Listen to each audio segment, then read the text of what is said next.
ميدور مجبور اے سید عالم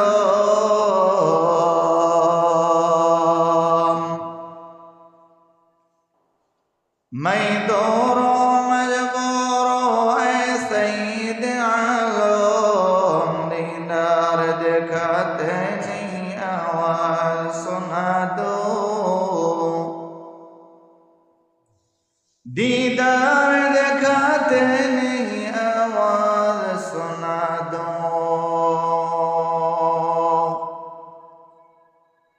मैं सूरत यूसुफ को नहीं चाहने वाला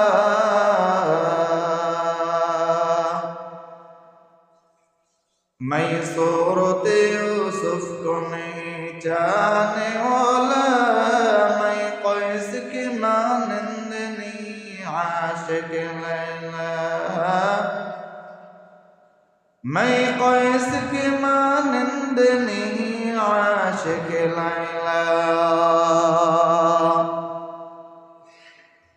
मैं आशिक मौला हूँ मेरा इश्क दीवाना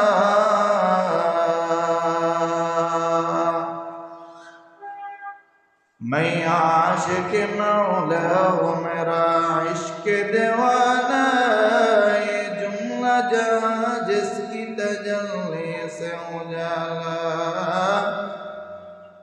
ये जुमला जहाँ जिसकी तजल्ली से उजाला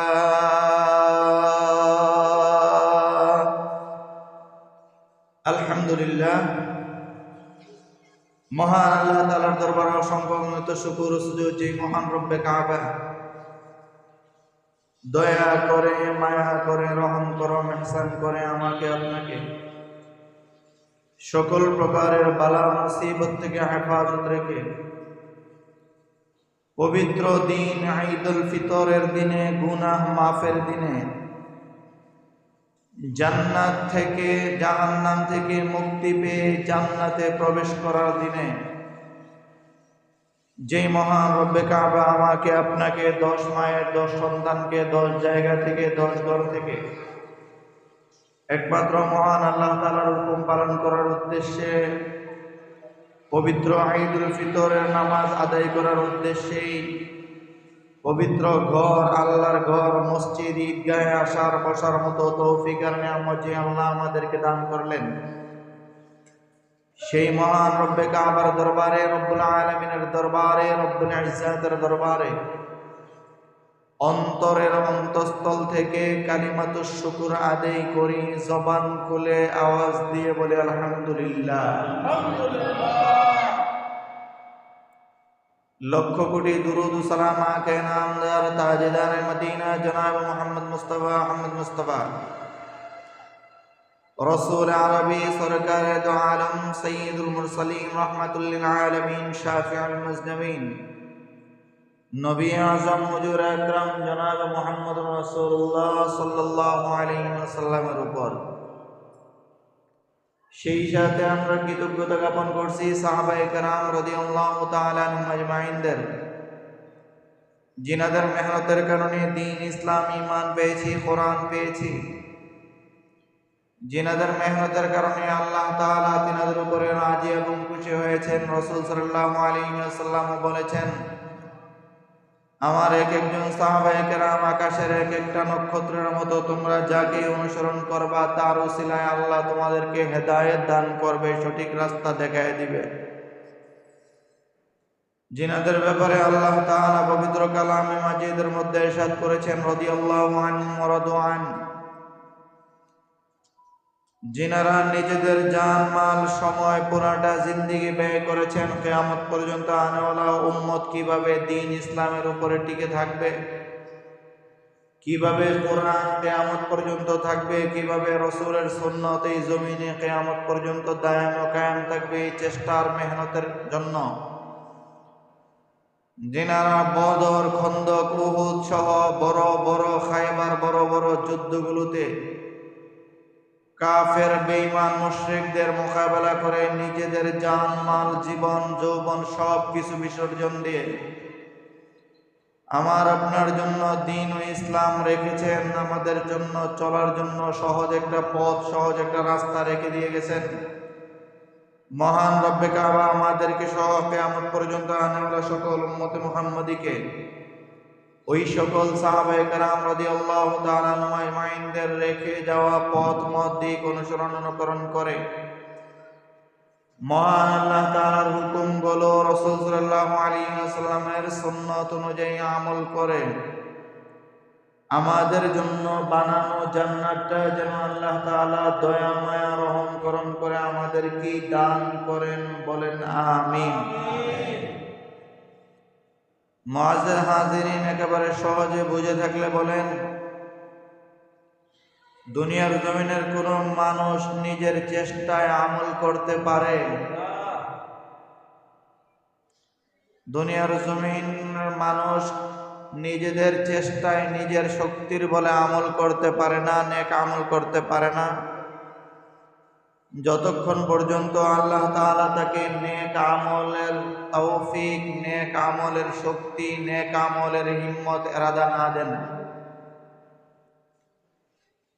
তো যেইভাবে আল্লাহ তাআলা দুনিয়ার জমিনের মানুষকে নেক আমলের শক্তি, নেক আমলের হিম্মত আল্লাহ তাআলা দান করেন, তো বান্দা যেন এটা মনে না করে নেক আমল করলাম তো আল্লাহ আমাদেরকে জান্নাত দিয়ে দিবে, না, এটা বলার কোনো সুযোগ নাই। বলে কেন? বলে নেক আমল আমি করলাম তো আল্লাহ তাআলা আমাকে জান্নাত দিবেন কি না এটা আল্লাহ ভালো জানেন। বরং নেক আমলটা হলো একটা উসিলা, একটা মাধ্যম। নামাজ পড়ব, হয়তো এই মাধ্যমে আল্লাহ জান্নাত দিবেন। রোজা রেখেছি, হয়তো এই মাধ্যমে জান্নাত দিবেন। তবে বাস্তব চির সত্য কথা এটাই, আল্লাহ আমাদেরকে জান্নাত দিবেন।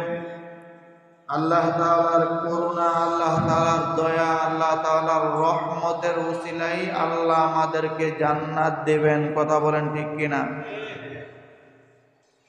আপনারা একেবারে সহজে বলবেন, গোলামরার মানুষ, জ্ঞানী মানুষ, নিজেদের শক্তি, নিজেদের আমিয়ত, নিজেদের বরত্ব, নিজেদের সব কিছু দিয়ে হয়তো আপনারা এই কথাটা বলবেন যে আমরা দীর্ঘ 1 মাস রোজা রাখলাম। মা বোনেরা বলবে আমরা 1 মাস রোজা রাখলাম, আর হুজুর বলে রোজার বিনিময়ে জান্নাত দিবে না, আল্লাহর রহমতে দিবে।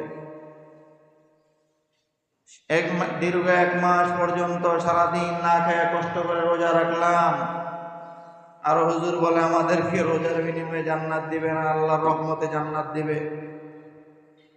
আপনাদেরকে একেবারে সহজে যেই কথাটা আপনাদের কাছ থেকে আমি জানতে চাই, আমাদের ইবাদতের তুলনাটা আল্লাহর দরবারে বেশি নাকি আল্লাহর কাছ থেকে আমাদের নিয়ামতের পরিমাণটা বেশি? বলেন না। আল্লাহর কাছ থেকে আমাদের নিকটে যেই নিয়ামত দিয়েছে এটার পরিমাণই তো বেশি, তাই না?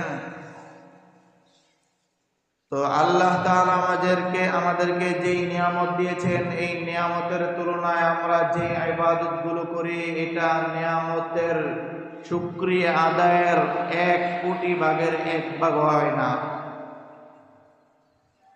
তো যেহেতু 1 কোটি ভাগের 1 ভাগ নিয়ামতের শুকরিয়া আদায় হয় না, তাহলে এটা বলেন কি করে আমি আপনি আমাদের এই ইবাদত দ্বারা জান্নাতে চলে যাব? রাসূল সাল্লাল্লাহু আলাইহি ওয়াসাল্লাম ইরশাদ করেন, কিয়ামতের মাঠে আল্লাহ তাআলা যদি কোন একজন মানুষের ব্যাপারে, রব যদি এটা সিদ্ধান্ত নিয়ে নেয় আমি আল্লাহ তাআলা তাকে হিসাব নিব, আর এই হিসাব নেওয়ার জন্য যদি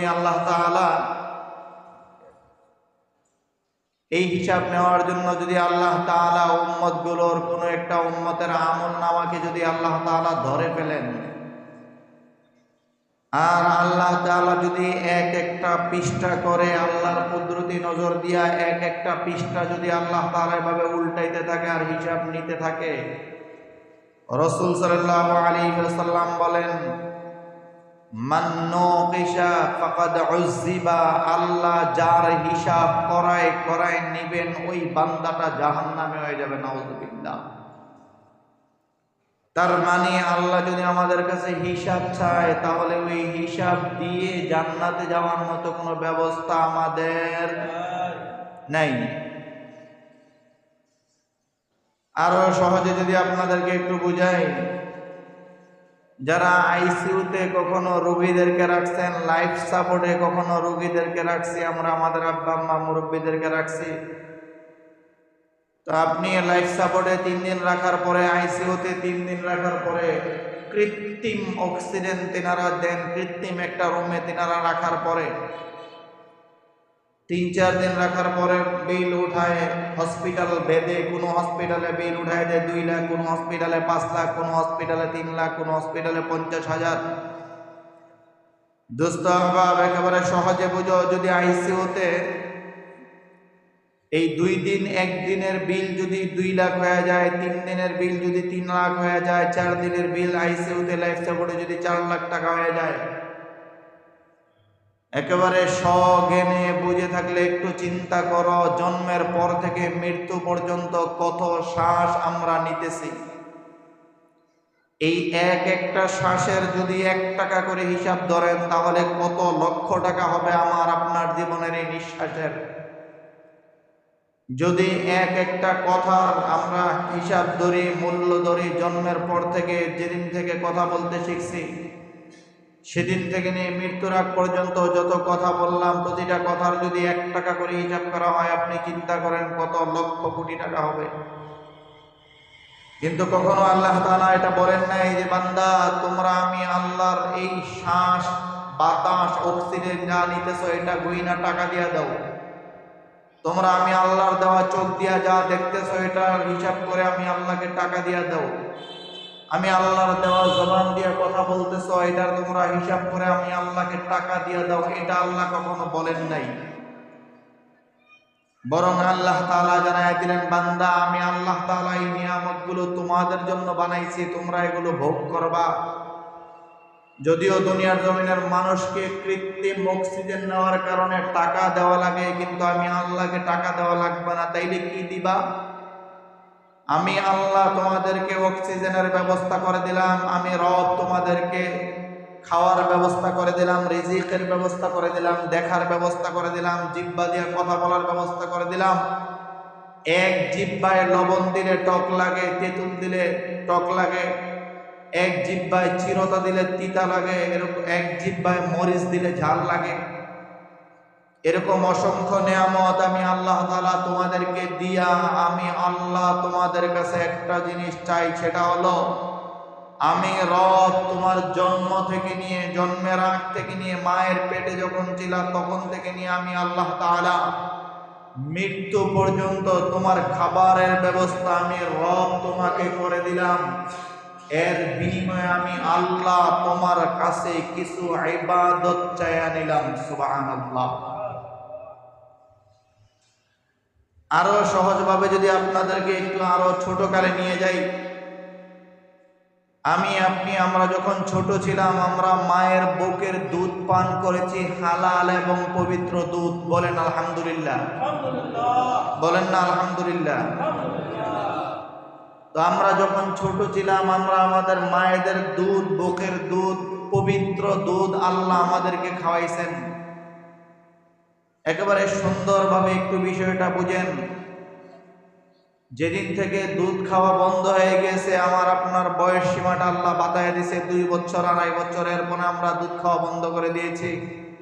আমাদের আম্মা জান আমাদেরকে দুধ খাওয়ানো, পবিত্র দুধ বন্ধ করে দিয়েছে। এরপর থেকে আম্মা জান চিন্তা করলেন, বাচ্চাটাকে খিচুড়ি খাওয়াইতে হবে, বাচ্চাটাকে সাবু খাওয়াইতে হবে, বাচ্চাটাকে বিভিন্ন জিনিস লিকুইড জাতীয় খাবারগুলো খাওয়াইতে হবে।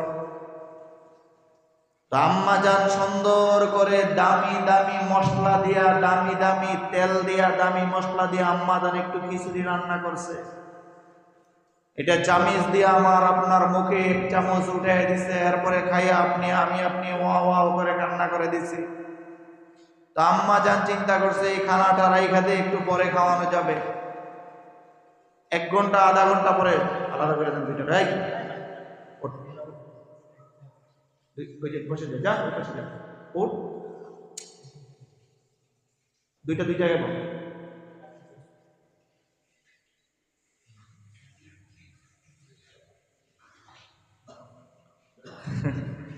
মাঝখানে একটা কথা বলি, মনে পড়ছে। মানে আপনারা অনেক সময় বক্তৃতা দেন না, আর অথবা যারা দেয় ওদেরকে জিজ্ঞেস করলে দেখবেন, আমি বক্তৃতা দেওয়ার সময় আছে না, কথা বললে দেখা গেছে লাইনটা পরিবর্তন হয়ে যায়। এটা চেয়ারম্যান হোক, মেম্বার হোক, মন্ত্রী হোক, এমপি হোক, মানে যে কোনো মানুষ হোক, আপনি সব পাচ্ছেন, ঘরে বইয়া বিভিন্ন কিছু কথা বলতেছেন, মাছ রাখতে দৌড়ে ওলাই কি গাম্বা 50,000 টাকা আমার একটা কথা বলতেছে, একটা প্ল্যান করে বলছে মাছ আনতে গাম্বা। তো এই জন্য আমরা একটু খেয়াল রাখবো, আল্লাহ আমাদেরকে কবুল করে বলেন আমিন। তো আম্মা জান বড় শখ করে একটু খানা আমাদের জন্য রান্না করছেন। তো এই খানাটা রান্না করার পরে আম্মা জান চিন্তা করছেন একটু খাওয়াইছি আর একটু খানা পরে খাওয়াবো। আম্মা জান রাইখা দিছেন। 10 মিনিট 20 মিনিট আধা ঘন্টা পরে আম্মা জান চিন্তা করতেছে, আবার বাচ্চাটা কান্না করতেছে, তো আম্মা জান এই খানাটা খাওয়াইবে। এবার মা বারবার চিন্তা করতেছে খানাটা হয়তো নষ্ট হয়ে গেছে, এই খানাটা যদি চামিচ দিয়ে আমার সন্তানের মুখে উঠাই দেই, হয়তো আমার এই ছোট্ট মাসুম বাচ্চাটার পেটে সমস্যা হবে, পেটে অসুস্থতা হবে। তো মা দামি দামি মশলা দিয়ে রান্না করেছে, রান্না করার পরেও আধা ঘন্টা 1 ঘন্টা 2 ঘন্টা পরে মা এই খানাটা খাওয়াইতে দ্বিধাবোধে পড়ে গেছে। আর আরশে আজিম থেকে আল্লাহ তাআলা জানায় দিলেন, বান্দা আমি আল্লাহ তোকে বানানোর পরে, তোমাকে জন্ম দুনিয়াতে পাঠানোর পরে তোমার মায়ের বুকে আমি আল্লাহ তাআলা এমন পবিত্র দুধ দিয়েছি, যেই দুধটা তুমি মন চাইলে সকালে খাইবা, আবার মন চাইলে বিকালে খাইবা। দীর্ঘ 4-5 ঘন্টা পরেও যদি তোমার মায়ের বুকের দুধ তুমি খাও, তো আমি আল্লাহ এমন পবিত্র দুধ বানায় দিলাম, যেই দুধটা নষ্ট হবে না, গন্ধ হবে না, বাসি হবে না। যেই দুধটা আমি আল্লাহ তাআলা এমন দিলাম, তুমি খাইলে তোমার ঠান্ডাও লাগবে না, বা খাইলে তোমার গরমও লাগবে না, বেশি গরমও না, বেশি ঠান্ডাও না। এত অসংখ্য নিয়ামত, অসংখ্য নিয়ামত, অকল্পনীয় নিয়ামত আমি আল্লাহ তাআলা তোমার মায়ের বুকের মধ্যে তোমার জন্য আমি আল্লাহ তাআলা বানায় রাখছি। সুবহানাল্লাহ। তো এই সব নিয়ামত গুলো দিয়া রব আমাদেরকে এটা বুঝাইতে চান, বান্দা এত এত নিয়ামত গুলো আমি আল্লাহ তোমাদেরকে দিছি, এর বিনিময়ে আমি আল্লাহ তোমাদের কাছে চাই সামান্য কিছু ইবাদত করো। তো সামান্য কিছু ইবাদত যেগুলো করে ফেলছো, এটা এই ইবাদত গুলো করে আবার এটা মনে করিও না যে ইবাদতের কারণেই রব আমাদেরকে জান্নাত দিবে, এটা বলে অহংকারী করিও না। এই জন্য আল্লাহ বলে দিয়েছেন, বান্দা আমি এই নিয়ামত গুলো যা দিলাম যদি গণনা করো না, আর তোমার ইবাদত গুলো যদি গণনা করো, তা আমার নিয়ামত গুলোর তুলনায় কোটি ভাগের 1 ভাগও হবে না তোমার এই সামান্য ইবাদত। তো যদি গরুর গোস্ত 800 টাকা কেজি, তো 800 টাকা দিলে আপনি 1 কেজি গোস্ত পাবেন, 800 টাকার কম দিলে 1 কেজি গোস্ত পাবেন না, আমাদের দেশের নিয়ম।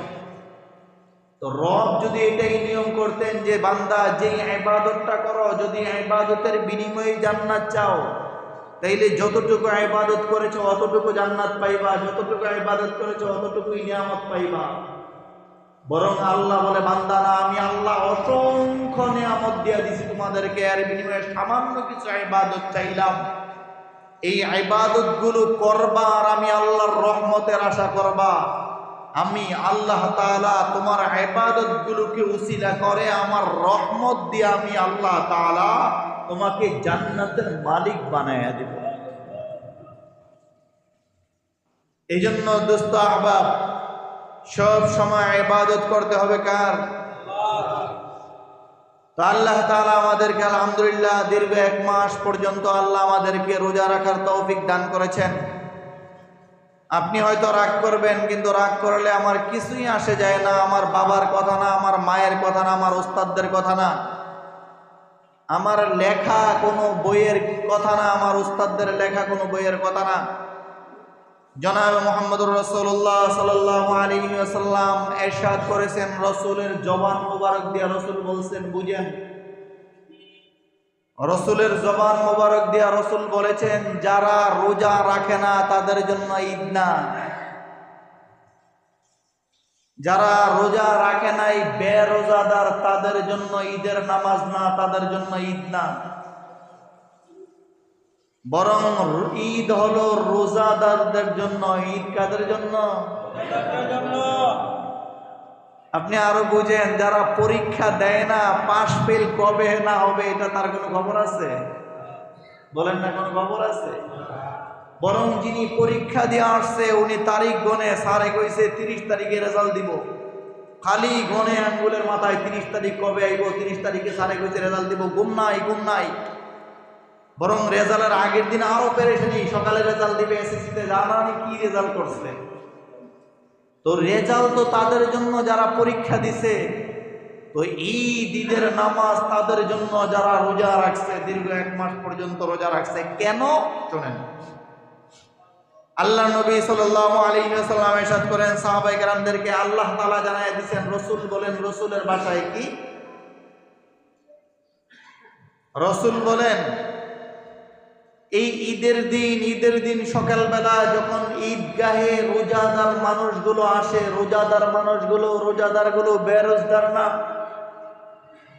রোজাদার মানুষগুলো যখন ঈদগাহে আসে, তো রাসূল সাল্লাল্লাহু আলাইহি ওয়াসাল্লাম বলেন, যখন ঈদগাহে আসতে থাকে তো আল্লাহ তাআলা ওই মুহূর্তে আল্লাহ নিজে আল্লাহ হয়ে ফেরেশতাদেরকে ডাইকা বলেন, ফেরেশতারা বলে কি? আল্লাহ বলে, আমার এই বান্দাগুলো রোজা রাখছিল, বলো আমার এই বান্দাগুলোকে কি প্রতিদান দেওয়া যায়? সুবহানাল্লাহ। জিজ্ঞেস করছেন কে? আল্লাহ। বলেন না, জিজ্ঞেস করছেন কে? জিজ্ঞেস করছে ফেরেশতাদের কাছে আল্লাহ, আল্লাহ হয়ে ফেরেশতাদেরকে জিজ্ঞেস করে, ফেরেশতারা আমার এই বান্দাগুলো না রোজা রাখছিল, এই সবগুলো দেওয়া সাদাদারি, দেখো না কালো নৌজওয়ানগুলো, যুবকগুলো, ছোট বাচ্চাগুলো, এই সাদাদারি মানুষগুলো, এই মানুষগুলো দীর্ঘ 1 মাস পর্যন্ত রোজা রাখছে, আজকে তারা ঈদগাহে যাবে, কি প্রতিদান তাদেরকে দিব? ওই মুহূর্তে ফেরেশতারা আল্লাহ তাআলাকে ডাক দিয়া বলে, আল্লাহ আয় রব, তারা তো আপনার বান্দা, আপনার হুকুম রমজান দীর্ঘ 1 মাস রোজা রাখছে, ইয়া আল্লাহ এ রব, আপনি আপনার শান অনুযায়ী, আপনার মর্যাদা অনুযায়ী আপনি আল্লাহ হয়ে আপনার বান্দাদেরকে যা দিলে খুশি হবে, আপনি আল্লাহ হয়ে তাদেরকে তা দিয়ে দেন। সুবহানাল্লাহ। ওই মুহূর্তে আল্লাহ তাআলা বলেন, রাসূল সাল্লাল্লাহু আলাইহি ওয়াসাল্লাম আমাদেরকে জানিয়ে দিলেন, ওই মুহূর্তে আল্লাহ তাআলা ফেরেশতাদেরকে ডাক দিয়া বলে, আল্লাহ খুশি হয়ে গেছেন ফেরেশতাদের উত্তরে।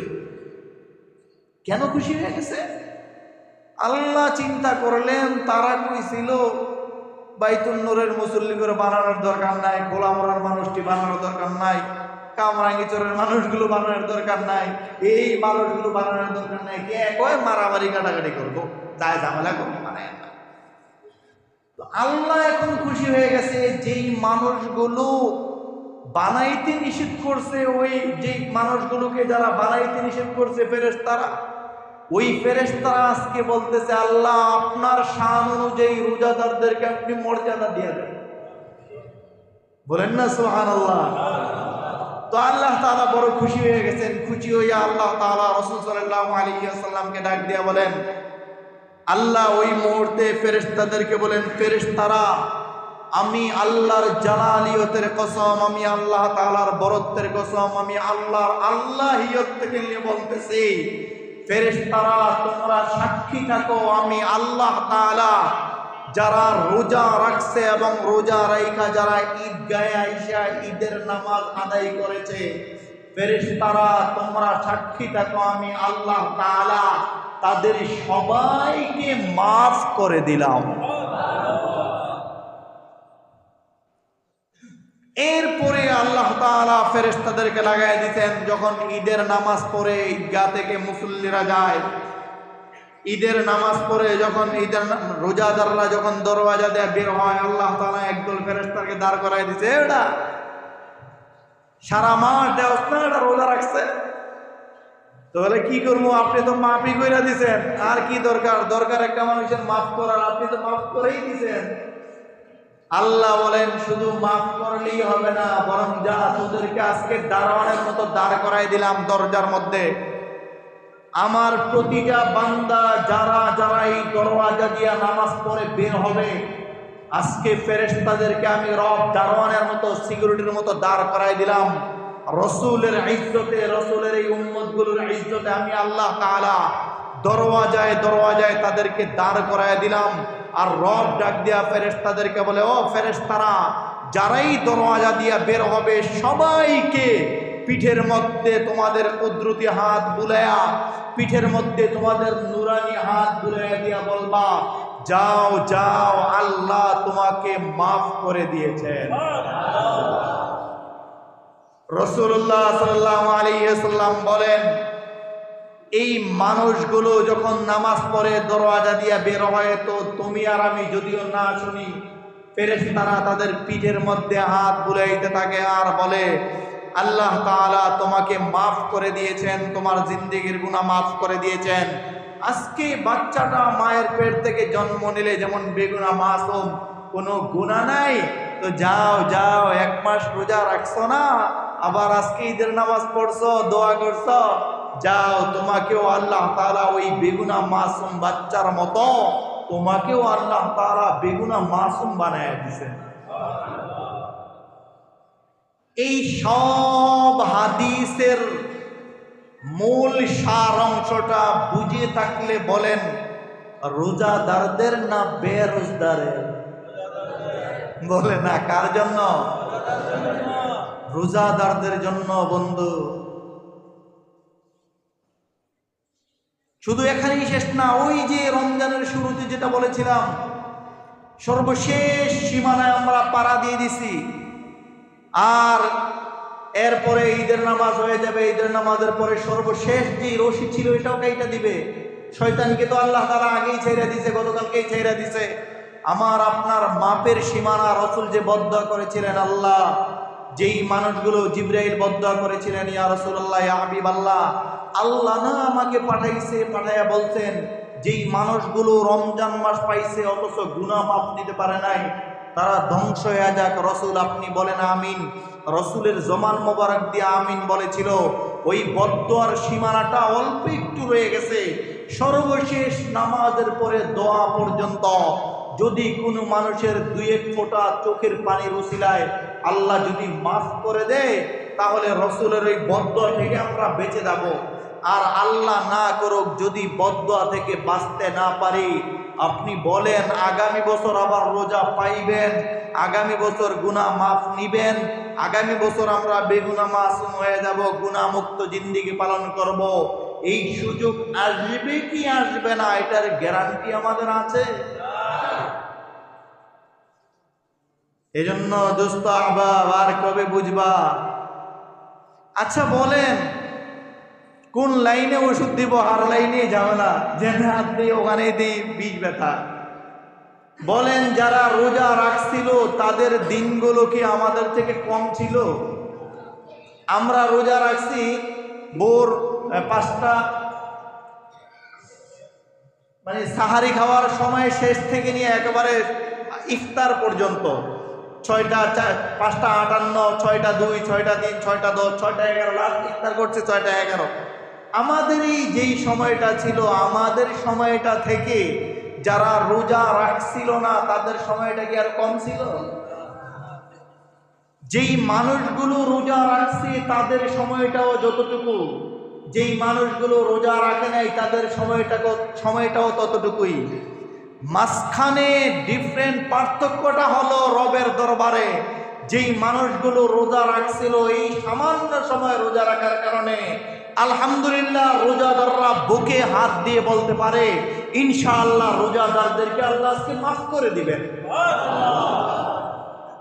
আর এর বিপরীতে একই সময়, একই সূর্যের আলো, একই বাতাস, একই এলাকায় তাইকা একই সময় অতিবাহিত করে কিছু নাফরমান এমন আমরা আছি যারা আমরা দীর্ঘ 1 মাস রোজা রাখতে পারি নাই। যেখানে আমরা মাপ পাওয়ার কথা ছিল সেখানে আল্লাহ না করুক বেটা তোদের কারণে আমাদের উপরে যে গজবাস নাই, আল্লাহ যে আমাদেরকে বাঁচায় দিছে এটা আমাদের জন্য কপাল। কথা বলে না? আপনি বুঝেন, আপনি মনে করেন কি যেই পরিমাণে নাফরমানি আমি আর আপনি করেছি রমজান মাসে, বড় কপাল সৌভাগ্য যে আল্লাহ আমাদেরকে ওই আসমান থেকে পাথরের বৃষ্টি দিয়া চাপা দিয়া মাইরা ফেলে নাই। এটা কি নবীর আদর্শ হওয়ার কথা ছিল? এটা কি আমাদের মুসলমানের মুসলমানিত্ব? আর কবে বুঝবেন? এখন এই মুহূর্তে যদি আপনি হাজারও কান্দেন, আল্লাহ আগামী বছর রাখবো, আগামী বছর রাখবো, আগামী বছর রাখবো, কোনো লাভ নাই। সময় শেষ, সময় শেষ হয়ে গেছে। এখন আর সারাদিন কান্না করে কোনো লাভ নেই। আপনাকে হাজারবার বলেছিলাম, বন্ধু রোজাগুলো রাখেন, ও আব্বাজান আপনি রোজাগুলো রাখেন, হাজারবার বলেছি।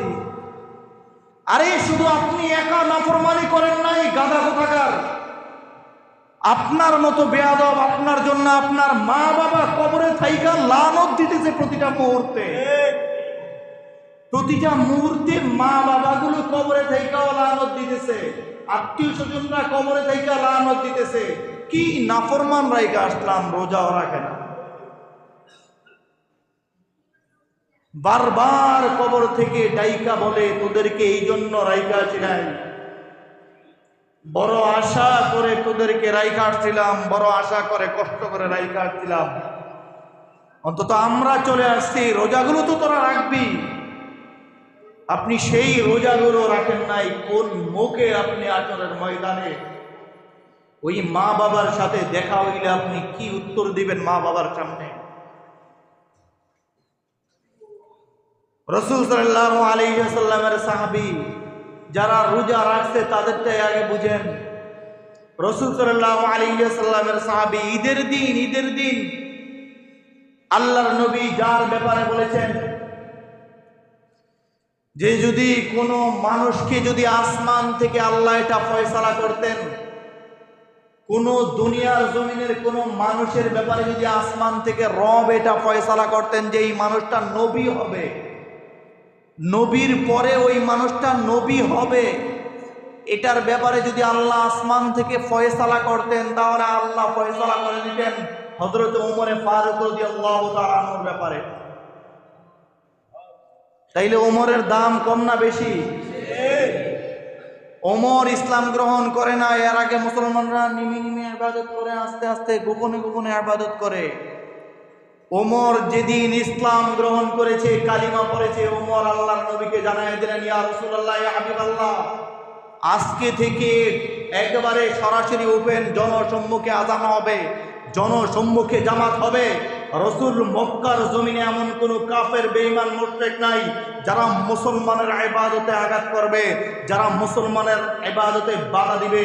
রাসূল সাল্লাল্লাহু আলাইহি ওয়াসাল্লামের কলিজা মুবারক ওমর ফারুক রাদিয়াল্লাহু তাআলা ইসলাম গ্রহণের পরে রাসূল সাল্লাল্লাহু আলাইহি ওয়াসাল্লামের কলিজা মুবারক যেন আগে যা ছিল তার চেয়ে 10 গুণ বড় হয়ে গিয়েছে। রাসূল সাল্লাল্লাহু আলাইহি ওয়াসাল্লাম যার ব্যাপারে বলেছিলেন, ওমর যদি এই রাস্তা দিয়া যায়, শয়তান দেখে অন্য রাস্তা দিয়া যায়। বলেন না সুবহানাল্লাহ।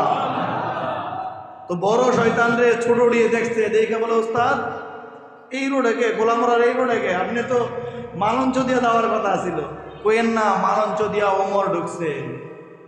আল্লাহু আকবার। তো রাসূল বলেন, ওমর যেই রাস্তায় যেত শয়তানের বিপরীত রাস্তায় আসতেন।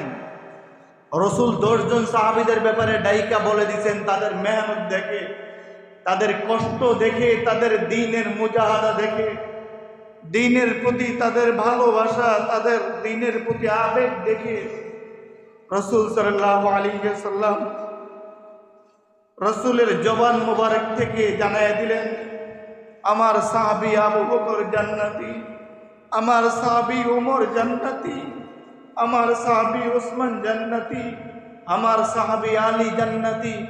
রাসূল এভাবে সাহাবায়ে কেরামদেরকে 10 জন সাহাবী যাদেরকে আল্লাহ রাসূল জবান মুবারক দিয়া জান্নাতের সুসংবাদ দিয়েছে, ওই 10 জনের একজন ওমর ফারুক রাদিয়াল্লাহু তাআলা আনহু। দাম কম না বেশি? বলেন না, কম না বেশি? সেই ওমর ফারুক রাদিয়াল্লাহু তাআলা আনহু ঈদুল ফিতরের দিন রাসূল সাল্লাল্লাহু আলাইহি ওয়াসাল্লাম ঈদের জামাত পড়াইলেন। আল্লাহর নবী ঈদের জামাত পরে চতুর্দিকে তাকায় দেখে সব সাহাবায়ে কেরামদেরকে দেখা যায়, ওমর নাই। আল্লাহ নবী সাল্লাল্লাহু আলাইহি ওয়াসাল্লাম পেরেশানিতে পড়ে গেলেন, আমার সব সাহাবীরা আছে, ওমর কোথায়? রাসূলুল্লাহ সাল্লাল্লাহু আলাইহি ওয়াসাল্লাম হযরত আবু হুরায়রা রাদিয়াল্লাহু তাআলা আনহুকে পাঠাইলেন। বললেন, আবু হুরায়রা, আজকে ঈদের দিন, দীর্ঘ 1 মাস আমার সাহাবীরা কষ্ট করেছে, দীর্ঘ 1 মাস রোজা রাখছে, রোজা রেখেও যুদ্ধ করেছে, দীর্ঘ 1 মাস পর্যন্ত আমার সাহাবীরা দিনে কিছুই খায় নাই, একমাত্র আল্লাহকে রাজি আর খুশি করার জন্য আমার সব সাহাবীরা আছে, ওমর কোথায়? রাসূলুল্লাহ সাল্লাল্লাহু আলাইহি ওয়াসাল্লাম হযরত আবু হুরায়রা রাদিয়াল্লাহু তাআলা আনহুকে পাঠাইলেন। আবু হুরায়রা রাদিয়াল্লাহু তাআলা আনহু গেছেন, গিয়ে দেখেন ওমর ফারুক রাদিয়াল্লাহু তাআলা আনহুর দরজা আটকানো। আবু হুরায়রা রাদিয়াল্লাহু তাআলা আনহু ওমর ফারুক রাদিয়াল্লাহু তাআলা আনহুর দরজায় এভাবে নক করলেন। ওমর ফারুক রাদিয়াল্লাহু তাআলা আনহু দরজা খুললেন। দরজা খুইলা আবু হুরায়রা তাকায় দেখেন ওমর ফারুক রাদিয়াল্লাহু তাআলা আনহু বসে বসে কান্না করতেছেন। ওই মুহূর্তে আবু হুরায়রা রাদিয়াল্লাহু তাআলা আনহু বললেন, ভাই ওমর, আপনি কান্না করতেছেন, আপনার নবী আল্লাহ নবী সাল্লাল্লাহু আলাইহি ওয়াসাল্লাম আপনাকে খুঁজতেছেন। ওমর ফারুক রাদিয়াল্লাহু তাআলা আনহু আসলেন।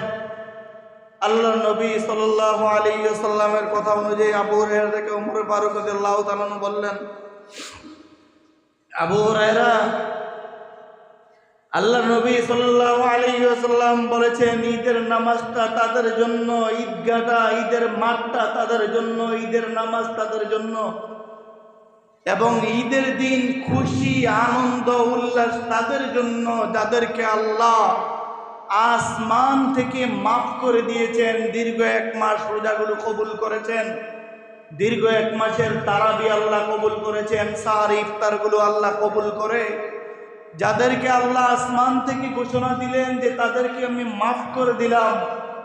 আবু হুরায়রা, আজকের ঈদটা তো তাদের জন্য।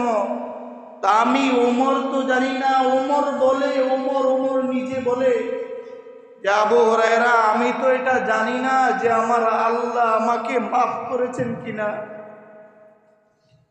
দীর্ঘ 1 মাস আমি রোজা রাখছি, আমার রোজাগুলোতে কোনো ত্রুটি হয়েছে কিনা, দীর্ঘ 1 মাস তারাবি করলাম, কোনো ত্রুটি হয়েছে কিনা, সাহরি খাইলাম, ইফতার করলাম, কোনো ইবাদতে আমার ত্রুটি হয়েছে কিনা, আমাকে আল্লাহ মাফ করছেন কিনা, এটা তো আমি জানি না। আবু হুরায়রা, আমি যেহেতু জানি না আমাকে আল্লাহ মাফ করেছেন কিনা, তাহলে আমি কিভাবে ঈদ পালন করব? দোস্ত আহবাব, ওমর ফারুক যার ব্যাপারে আল্লাহ জানায়া দিলেন জান্নাতি, যার ব্যাপারে রাসূল বললেন আমার পরে নবী হইলে ওমর নবী হইত, সেই ওমরের পরিস্থিতিটাই যদি এমন হয়, তাও রোজা রাইখা, তাও নবীর সাহাবী, তাও নবীর পরে নবী হইলে সুসংবাদ পাইছিল, নবীর পরে নবী হইলে ওমর হইত, এত এত মর্যাদার পরে ওমর যদি এই অবস্থা হয়, আর তুমি আর আমি এতটাই নাফরমানি করেছি, দীর্ঘ 1 মাস দিনের বেলা খাইছে, দীর্ঘ 1 মাস পর্যন্ত এরে দেখলে বুঝেই গেছে না এটা কি রমজান মাস না গাইরে রমজান মাস, এটা কি রমজান মাস না শাওয়াল মাস, এটা কি রমজান মাস না অন্য মাস। তাইলে দুস্থ বলো, যেই ওমর, যে আবু বকর, যে উসমান, যে আলী সাহাবায়ে কেরাম এত কষ্ট করে দিন রাইখা গেছেন, এত কষ্ট করে তোমার আর আমাকে আরামে রোজা রাখার মতো একটা ব্যবস্থা করে দিয়ে গেছিল। কিয়ামতের মাঠে ওই ওমরের সাথে যদি তোমার দেখা হয়, কিয়ামতের মাঠে আবু বকরের সাথে যদি তোমার দেখা হয়, কিয়ামতের মাঠে রাসূলের সামনে যদি তুমি উপস্থিত হও, তো বলো দোস্ত, কোন আকলে, কোন বিবেকে এই চেহারাটা তুমি ওমর, আবু বকর, ওসমান, আলীকে দেখাইবা? এই চেহারাটা তুমি রাসূল সাল্লাল্লাহু আলাইহি ওয়াসাল্লামের সামনে গিয়া উঠবা? এই জন্য দোস্ত আহবাব, যারা হেলায় খেলায় নষ্ট করে দিয়েছি, আল্লাহ আমাদেরকে যেন এখনো সময় আছে, জানি না আল্লাহ মাফ করবেন কিনা। সর্বশেষ ঔষধ আপনার জন্য বন্ধু, যদি পারেন তো আল্লাহর কাছে কান্নাকাটি করেন, যদি পারেন আল্লাহর কাছে কান্নাকাটি করেন। মাফ হবে না এটা আমি ফতোয়া দেই না, আবার মাফ হয়ে যাবে এটাও আমি ফতোয়া দেই না। বরং কথা হলো, আপনি যদি আল্লাহর কাছ থেকে আবেগ দেখায় আল্লাহর কাছ থেকে যদি আপনি মাফ নিতে পারেন, তাহলে একটু নরম হইয়া আল্লাহর সাথে একটা সম্পর্ক কইরা নিয়েন, যেন আল্লাহ মাফ করে দেয়। বলেন আমিন। এই জন্য দোস্ত আহবাব, আমরা মাফ চাইবো তো আল্লাহর কাছে ইনশাআল্লাহ। তো যেই কথাটা শুরুতে বলেছিলাম, দীর্ঘ 1 মাস আমরা রোজা রাখলাম। আল্লাহ তাআলা যেন এই রোজাগুলোকে উসিলা করে আল্লাহর রহমত দিয়ে যেন আমাদেরকে জান্নাতের মালিক বানায় দেয়। বলেন আমিন। বড় সুখে আছি, বড় আনন্দে আমরা আছি, তাই না? যে ঈদ হবে, নামাজের পরে যাওয়ার পরে গিয়ে ঘোরাঘুরি করব, বিভিন্ন জায়গায় যাইব। আর দোস্ত আহবাব, কবরে যারা আছেন, কবরের মানুষগুলোর অবস্থা রাসূল সাল্লাল্লাহু আলাইহি ওয়াসাল্লাম বলেন, যেই মানুষগুলোকে রমজানের আগে কবরে আযাব হইত, আল্লাহ না করুক তাকে যদি আল্লাহ মাফ না করেন, আত্মীয় স্বজনদের রোজার আমলে, আত্মীয় স্বজনদের তারাবি সাহারি দান সৎকার আমলে, আত্মীয় স্বজনদের কান্নাকাটির আমলে যদি আল্লাহ না করুক, তাকে যদি আল্লাহ মাফ না করে থাকে, ওরকম সওয়াব যদি আত্মীয় স্বজনেরা তার জন্য না পাঠাইতে পারে, আল্লাহ না করুক, আল্লাহর নবী সাল্লাল্লাহু আলাইহি ওয়াসাল্লাম বলেন, ঈদের নামাজের পর থেকে আবার ওই মানুষগুলোর কবরে জাহান্নামের আযাব শুরু হয়ে যাবে। দোস্ত আহবাব, আল্লাহ তাআলা আমাদের সবাইকে মাফ করে দিন। বলেন আমিন। এক সময় এমন হয়েছে না যে আপনি ঈদগাহে আসার সময় আপনার আব্বা আপনাকে হাতে ধরে নিয়ে আসছে, সকালবেলা ঘুম থেকে উঠা বাবা গোসলে যাওয়ার সময় হাতে ধরে ধরে গোসলখানায় নিয়ে গেছে, হাতে ধরে, আমরা গ্রামের মানুষ, হাতে ধরে খালে নিয়ে যাইতো, হাতে ধরে পুকুরে নিয়ে যাইতো। যেই মানুষগুলোর সাথে আস্তে আস্তে আজকে ঈদগাহে আসা শিখছেন, সেই মানুষগুলো আজকে নাই। অথচ সেই মানুষগুলোর জন্য দোয়া, সওয়াব, দান, সদকা কোনো খবর নাই। একটা সেজদা তৃপ্তি সহকারে আপনি দেন না, আমি এটা বলে দিতে পারি।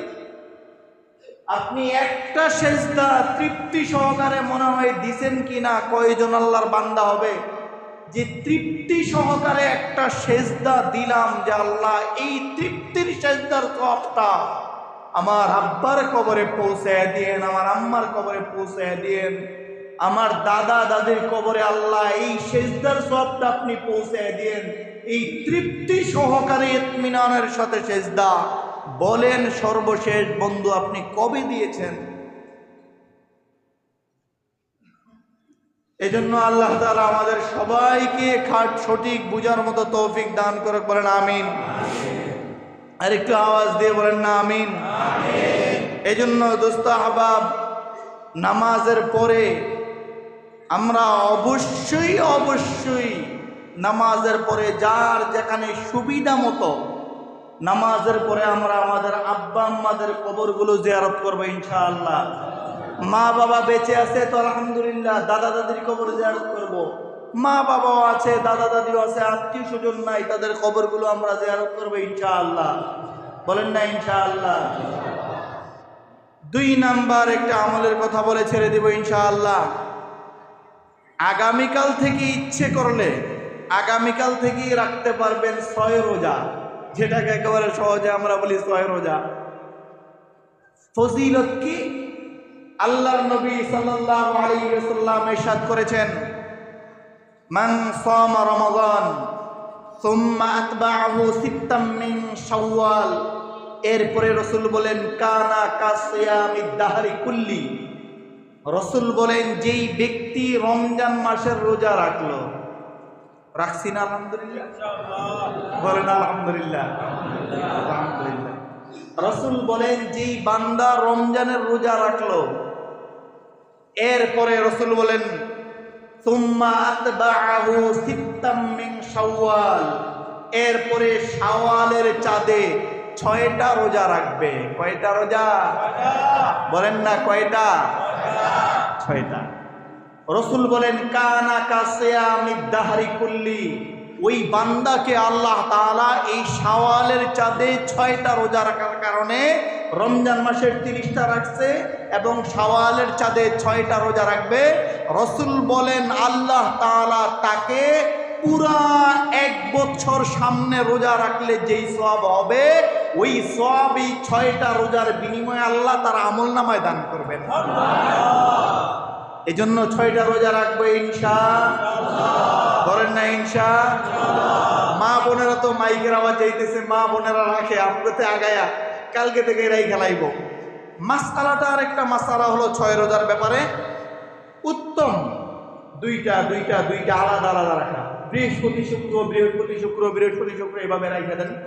যদি মনে করেন যে হুজুর ভাঙ্গা রাখলে আমার যেন কষ্ট হয়, তাহলে একসাথে রাখেন, কোনো সমস্যা নেই। বাকি মূল কথা হলো শাওয়ালের পুরা 1 তারিখ থেকে নিয়ে 30 তারিখ পর্যন্ত এই চাঁদের ভিতরে যেন আমাদের কয়টা রোজা হয়? রাখবো তো ইনশাআল্লাহ। আল্লাহ তাআলা কবুল ও মঞ্জুর করে বলেন আমিন। আরেকটু আওয়াজ দিয়ে বলেন না আমিন। 3 নাম্বার কথা হলো সদকায়ে ফিতরা দেওয়া হয়েছিল। কিরে ভাই আস্তে দিক হয়, পেটে কিটা লেগে গেছে? রোজা রেখে না ভাঙে আইছি, সবার দেওয়া হয়েছে তো সদকায়ে ফিতরা ইনশাআল্লাহ। না দক্ষিণ দিয়ে যারা আছে তারা আমরা বেজান দিচ্ছেন না, ও কি কথা কয় না দিন ইনশাআল্লাহ। কি ভাই ইনশাআল্লাহ আলহামদুলিল্লাহ, আল্লাহ বরকত দান করুন, সবাইকে কবুল ও মঞ্জুর করে বলেন আমিন। এই জন্য সদকায়ে ফিতর তো আমরা দিয়ে লাইছি আলহামদুলিল্লাহ। বাকি কাজটা হলো নামাজের পরে খুতবা না শুনেই দৌড় দেন। আল্লাহর ওয়াস্তে হাতে পায়ে ধরে বলি, খুতবা শোনা কিন্তু ওয়াজিব। নামাজের পরে খুতবা পড়মু, খুতবা শোনা ওয়াজিব। খুতবার পরে মুনাজাত আপনার যদি মনে চায় দিয়েন, না মনে চাইলে আপনি চলে দেন। কিন্তু রাসূল আরেক হাদিসে বলেছে আদ-দুআ মাখরাজ ইবাদা, সকল ইবাদতের মূল হলো দোয়া। আপনার যদি মনে চায় আপনি মুনাজাত দিবেন, মনে না চাইলে আপনি মুনাজাত না দিয়ে চলে যান। আমার এতে কোনো আফসোস নাই, কিন্তু আমার না বন্ধু আপনাকে নিয়ে আমার আফসোস হলো, আমার দিলের টাকাটা হলো আপনি নামাজ পড়ে খুতবা না শুনে কেন চলে যান। এই জন্য আল্লাহর ওয়াস্তে যারা মসজিদে ঢুকে গেছি এবং যারা আসতেছি, আমরা আল্লাহর ওয়াস্তে আপনাদেরকে হাতে পায়ে ধরে অনুরোধ, নামাজের পরে খুতবা না শুনে আমরা যাব না। তাইলে খুতবা না শুনে যাব না, খুতবা শুই না যাব, এরপরে গিয়ে আব্বা আম্মা মুরব্বীদের কবরগুলো জিয়ারত করব। ঠিক আছে তো ইনশাআল্লাহ। এরপরে কালকে থেকেই যদি সম্ভব হয় বা বৃহস্পতি শুক্র থেকে আমরা এই চাঁদি 6টা রোজা রাখবো ইনশাআল্লাহ। আল্লাহ তাআলা আমাদের সবাইকে কবুল ও মঞ্জুর করে বলেন আমিন। আলহামদুলিল্লাহ নাহমাদুহু ওয়া নাস্তাঈনুহু ওয়া নাস্তাগফিরুহু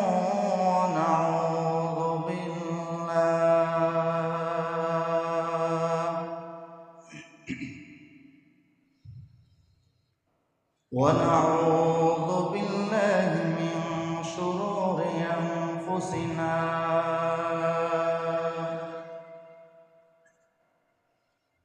ওয়া মিন سيئات أعمالنا من يهد الله فلا مضل له ومن يضلله فلا هادي له ونشهد أن لا إله إلا الله وأن محمدا عبده ورسوله أرسله الله تعالى بالحق بشيرا ونذيرا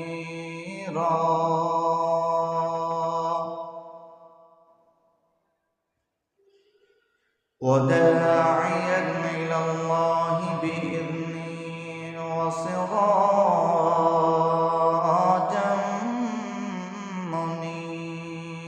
كثيرا. أما بعد فأعوذ بالله من الشيطان الرجيم.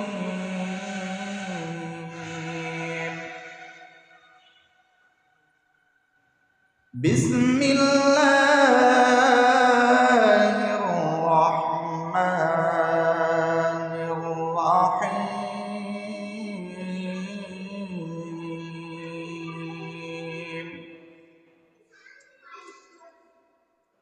قد أفلح من تزكى وذكر اسم ربه فصلى.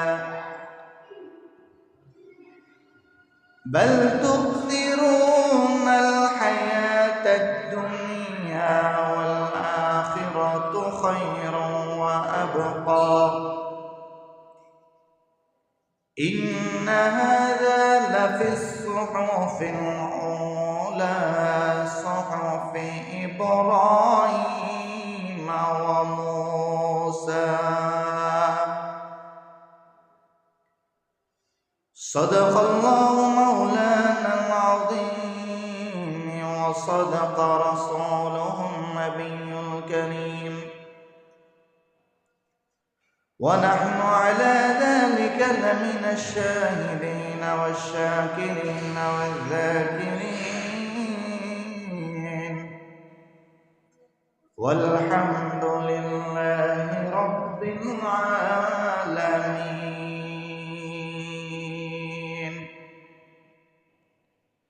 اللهم صل على محمد وعلى آل محمد كما صليت على إبراهيم وعلى آل إبراهيم إنك حميد مجيد. اللهم بارك على محمد وعلى آل محمد كما باركت على إبراهيم وعلى آل إبراهيم إنك حميد مجيد.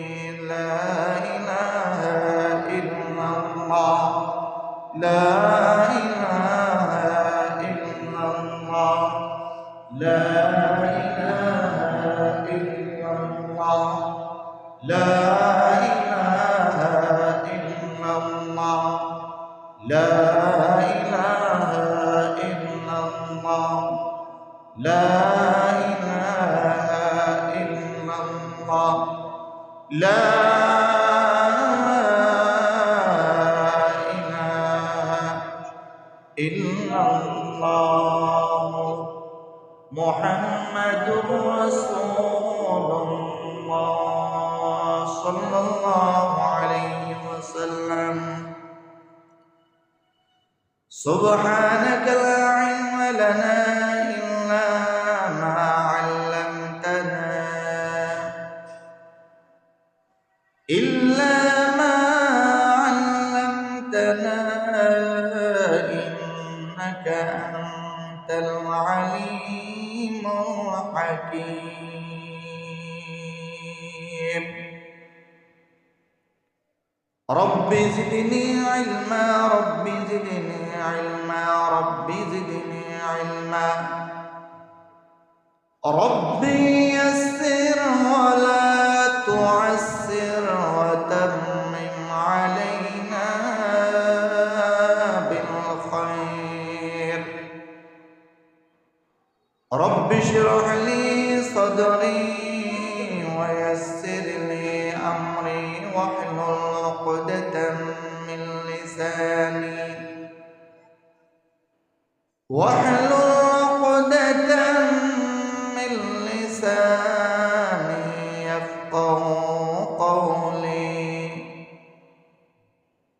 يفقهوا قولي وبك نستعين يا مستعان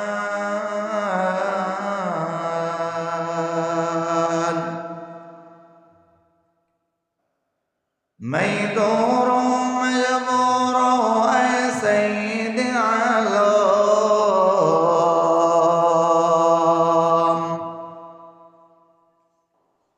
ميدور مجبور اي سيد عالم दीदार दिखाते नहीं आवाज सुना दो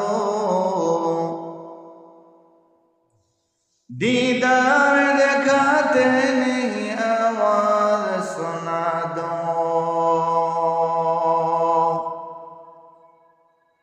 मैं सूरत यूसुफ को नहीं चाहने वाला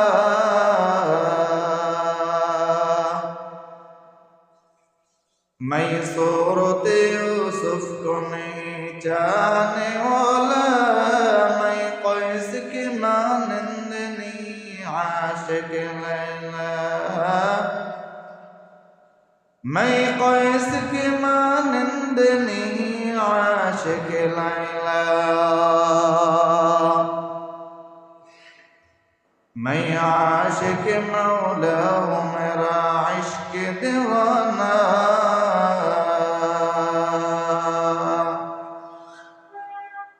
मैं आशिक मौला हूँ मेरा इश्क दीवाना ये जुमला जहाँ जिसकी तजल्ली से उजाला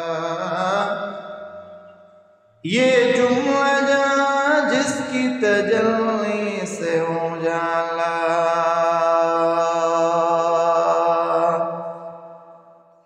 अल्हम्दुलिल्लाह মহান আল্লাহ তাআলার দরবারে অসংখ্য অগণিত শুকর ও সুজুদ যে মহান রব্বে কাবা দয়া করে মায়া করে রহম করো ইহসান করে আমাকে আপনাকে সকল প্রকারের বালা মুসিবত থেকে হেফাজত রেখে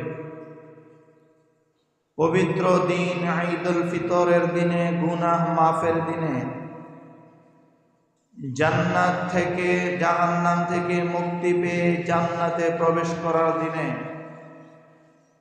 যেই মহান রব্বে কাবা আমাকে আপনাকে 10 মায়ের 10 সন্তানকে 10 জায়গা থেকে 10 ঘর থেকে একমাত্র মহান আল্লাহ তাআলার হুকুম পালন করার উদ্দেশ্যে পবিত্র ঈদুল ফিতরের নামাজ আদায় করার উদ্দেশ্যেই পবিত্র ঘর আল্লাহর ঘর মসজিদ ঈদগাহে আসার বসার মতো তৌফিক আর নিয়ামত যে আল্লাহ আমাদেরকে দান করলেন সেই মহান রব্বে কাবার দরবারে রব্বুল আলামিনের দরবারে রব্বুল ইজ্জাতের দরবারে অন্তরের অন্তঃস্থল থেকে কালিমাতুশ শুকর আদায় করি জবান খুলে আওয়াজ দিয়ে বলি আলহামদুলিল্লাহ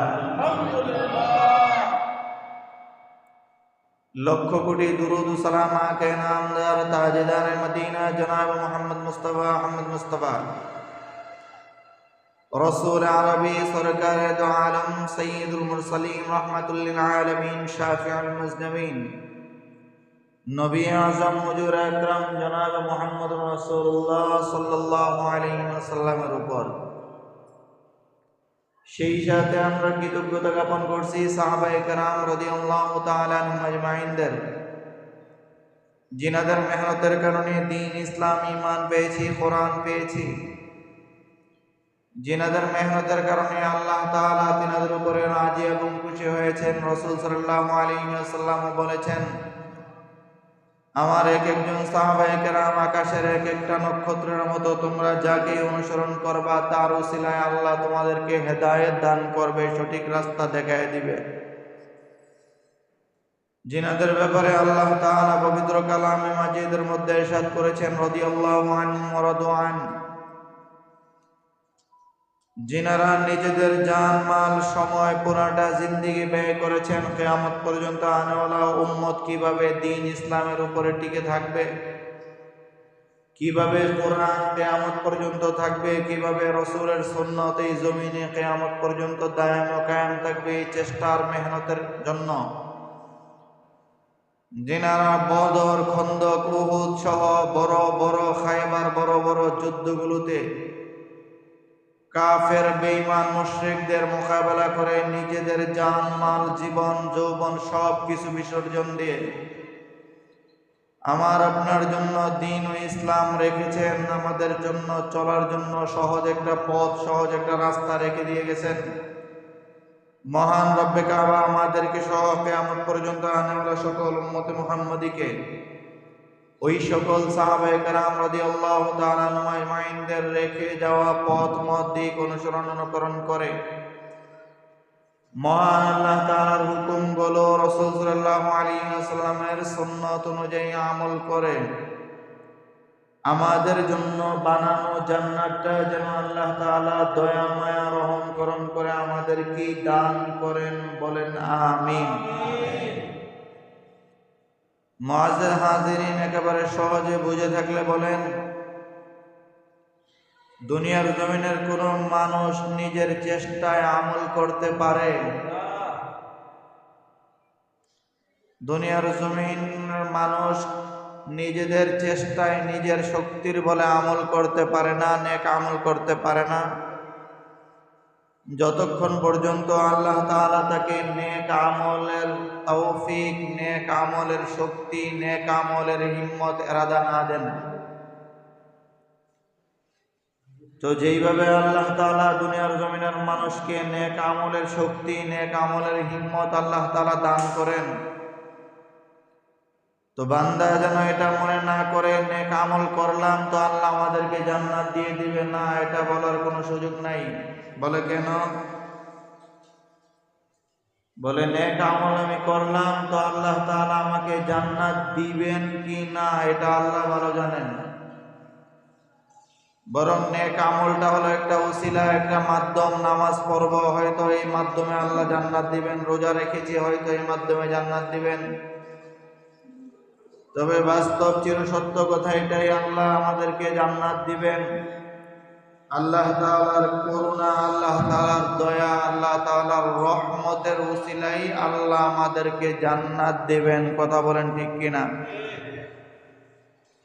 আপনারা একেবারে সহজে বলবেন, খোলামনার মানুষ, জ্ঞানী মানুষ, নিজেদের শক্তি, নিজেদের আহমিয়ত, নিজেদের বরত্ব, নিজেদের সব কিছু দিয়া হয়তো আপনারা এই কথাটা বলবেন যে আমরা দীর্ঘ 1 মাস রোজা রাখলাম। মা বোনেরা বলবে আমরা 1 মাস রোজা রাখলাম, আর হুজুর বলে রোজার বিনিময়ে জান্নাত দিবে না, আল্লাহর রহমতে দিবে। দীর্ঘ 1 মাস পর্যন্ত সারাদিন না খেয়ে কষ্ট করে রোজা রাখলাম, আর হুজুর বলে আমাদেরকে রোজার বিনিময়ে জান্নাত দিবে না, আল্লাহর রহমতে জান্নাত দিবে। আপনাদেরকে একেবারে সহজে যেই কথাটা আপনাদের কাছ থেকে আমি জানতে চাই, আমাদের ইবাদতের তুলনাটা আল্লাহর দরবারে বেশি নাকি আল্লাহর কাছ থেকে আমাদের নিয়ামতের পরিমাণটা বেশি? বলেন না। আল্লাহর কাছ থেকে আমাদের নিকটে যেই নিয়ামত দিয়েছে এটার পরিমাণে তো বেশি, তাই না? তো আল্লাহ তাআলা আমাদেরকে যেই নিয়ামত দিয়েছেন, এই নিয়ামতের তুলনায় আমরা যে ইবাদতগুলো করি এটা নিয়ামতের শুকরিয়া আদায়ের 1 কোটি ভাগের 1 ভাগ হয় না। তো যেহেতু 1 কোটি ভাগের 1 ভাগ নিয়ামতের শুকরিয়া আদায় হয় না, তাহলে এটা বলেন কি করে আমি আপনি আমাদের এই ইবাদত দ্বারা জান্নাতে চলে যাব? রাসূল সাল্লাল্লাহু আলাইহি ওয়াসাল্লাম ইরশাদ করেন, কিয়ামতের মাঠে আল্লাহ তাআলা যদি কোন একজন মানুষের ব্যাপারে রব যদি এটা সিদ্ধান্ত নিয়ে নেয় আমি আল্লাহ তাআলা তাকে হিসাব নিব, আর এই হিসাব নেওয়ার জন্য যদি আল্লাহ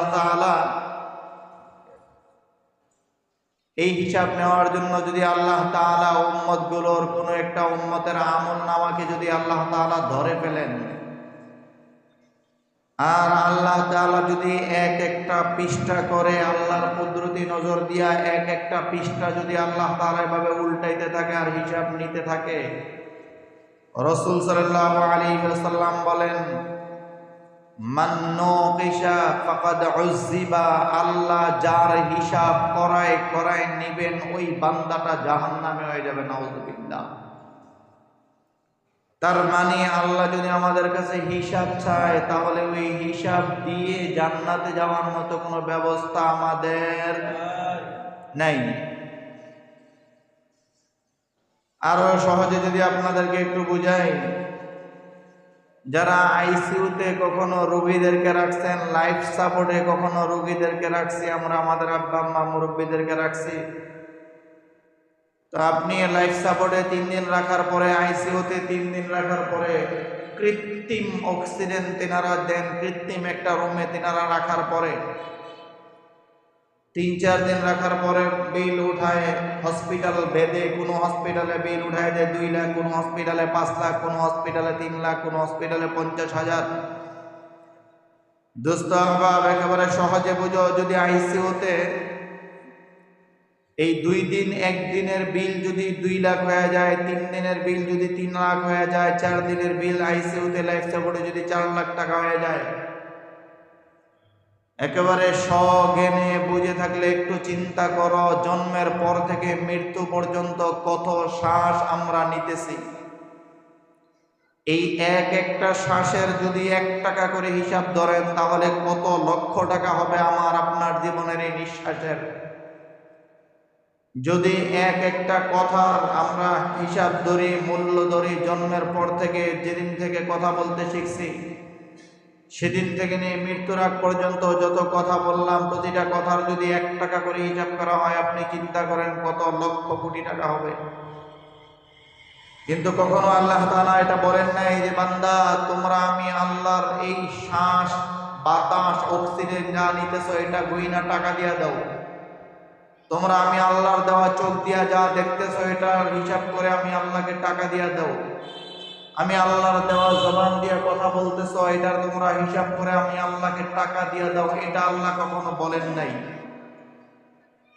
বরং আল্লাহ তাআলা জানায় দিলেন, বান্দা আমি আল্লাহ তাআলা এই নিয়ামতগুলো তোমাদের জন্য বানাইছি, তোমরা এগুলো ভোগ করবা। যদিও দুনিয়ার জমিনের মানুষকে কৃত্রিম অক্সিজেন নেওয়ার কারণে টাকা দেওয়া লাগে, কিন্তু আমি আল্লাহকে টাকা দেওয়া লাগবে না। তাইলে কি দিবা? আমি আল্লাহ তোমাদেরকে অক্সিজেনের ব্যবস্থা করে দিলাম, আমি রব তোমাদেরকে খাওয়ার ব্যবস্থা করে দিলাম, রিজিকের ব্যবস্থা করে দিলাম, দেখার ব্যবস্থা করে দিলাম, জিহ্বা দিয়ে কথা বলার ব্যবস্থা করে দিলাম। এক জিহ্বায় লবণ দিলে টক লাগে, তেঁতুল দিলে টক লাগে, এক জিহ্বায় চিরতা দিলে তিতা লাগে, এরকম এক জিহ্বায় মরিচ দিলে ঝাল লাগে। এরকম অসংখ্য নিয়ামত আমি আল্লাহ তাআলা তোমাদেরকে দিয়া, আমি আল্লাহ তোমাদের কাছে একটা জিনিস চাই, সেটা হলো আমি রব তোমার জন্ম থেকে নিয়ে, জন্মের আগ থেকে নিয়ে, মায়ের পেটে যখন ছিলা তখন থেকে নিয়ে আমি আল্লাহ তাআলা মৃত্যু পর্যন্ত তোমার খাবারের ব্যবস্থা আমি রব তোমাকে করে দিলাম। এর বিনিময়ে আমি আল্লাহ তোমার কাছে কিছু ইবাদত চাইয়া নিলাম। সুবহানাল্লাহ।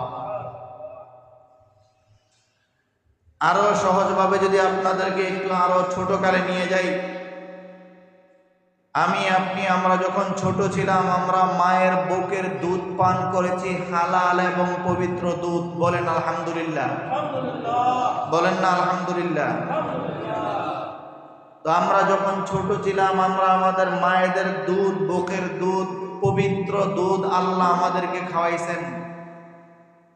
একেবারে সুন্দরভাবে একটু বিষয়টা বুঝেন। যেদিন থেকে দুধ খাওয়া বন্ধ হয়ে গেছে, আমার আপনার বয়স সীমাটা আল্লাহ বাতায় দিছে 2 বছর, 2.5 বছরের পরে আমরা দুধ খাওয়া বন্ধ করে দিয়েছি। আমাদের আম্মা জান আমাদেরকে দুধ খাওয়ানো, পবিত্র দুধ বন্ধ করে দিয়েছে। এরপর থেকে আম্মা জান চিন্তা করলেন বাচ্চাটাকে খিচুড়ি খাওয়াইতে হবে, বাচ্চাটাকে সাবু খাওয়াইতে হবে, বাচ্চাটাকে বিভিন্ন জিনিস লিকুইড জাতীয় খাবারগুলো খাওয়াইতে হবে।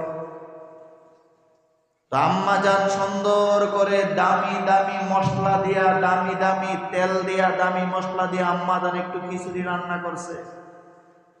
এটা চামিচ দিয়ে আমার আপনার মুখে 1 চামচ উঠে দিছে। এরপরে খাইয়া আপনি ওয়া ওয়া করে কান্না করে দিছি।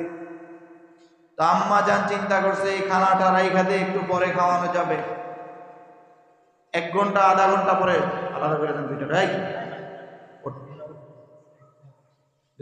বসে যা, বসে যা, উঠ, দুইটা দুই জায়গায় বল।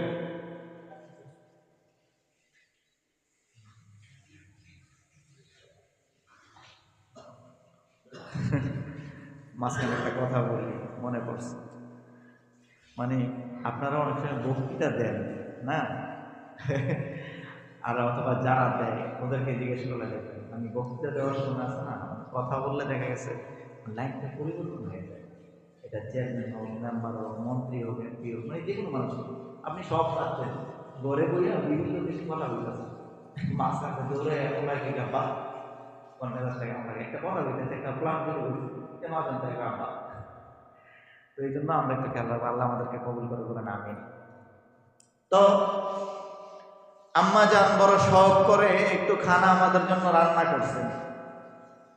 তো এই খানাটা রান্না করার পরে আম্মা জান চিন্তা করছেন একটু খাওয়াইছি আর একটু খানা পরে খাওয়াবো। আম্মা জান রাইখা দিছেন। 10 মিনিট 20 মিনিট আধা ঘন্টা পরে আম্মা জান চিন্তা করতেছে, আবার বাচ্চাটা কান্না করতেছে, তো আম্মা জান এই খানাটা খাওয়াইবে। এবার মা বারবার চিন্তা করতেছে খানাটা হয়তো নষ্ট হয়ে গেছে, এই খানাটা যদি চামিচ দিয়ে আমার সন্তানের মুখে উঠাই দেই, হয়তো আমার এই ছোট্ট মাসুম বাচ্চাটার পেটে সমস্যা হবে, পেটে অসুস্থতা হবে। তো মা দামি দামি মশলা দিয়ে রান্না করেছে, রান্না করার পরেও আধা ঘন্টা 1 ঘন্টা 2 ঘন্টা পরে মা এই খানাটা খাওয়াইতে দ্বিধাবোধে পড়ে গেছে।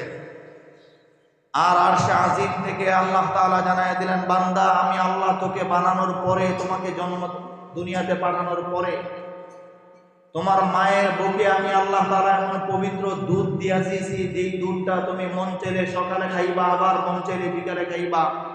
দীর্ঘ 4-5 ঘন্টা পরেও যদি তোমার মায়ের বুকের দুধ তুমি খাও, তো আমি আল্লাহ এমন পবিত্র দুধ বানায় দিলাম, যেই দুধটা নষ্ট হবে না, গন্ধ হবে না, বাসি হবে না। যেই দুধটা আমি আল্লাহ তাআলা এমন দিলাম, তুমি খাইলে তোমার ঠান্ডাও লাগবে না, বা খাইলে তোমার গরমও লাগবে না, বেশি গরমও না, বেশি ঠান্ডাও না। এত অসংখ্য নিয়ামত, অসংখ্য নিয়ামত, অকল্পনীয় নিয়ামত আমি আল্লাহ তাআলা তোমার মায়ের বুকের মধ্যে তোমার জন্য আমি আল্লাহ তাআলা বানায় রাখছি। সুবহানাল্লাহ। তো এই সব নিয়ামত গুলো দিয়া রব আমাদেরকে এটা বুঝাইতে চান, বান্দা এত এত নিয়ামত গুলো আমি আল্লাহ তোমাদেরকে দিছি, এর বিনিময়ে আমি আল্লাহ তোমাদের কাছে চাই সামান্য কিছু ইবাদত করো। তো সামান্য কিছু ইবাদত যেগুলো করে ফেলছো, এটা এই ইবাদত গুলো করে আবার এটা মনে করিও না যে ইবাদতের কারণেই রব আমাদেরকে জান্নাত দিবে, এটা বলে অহংকারী করিও না।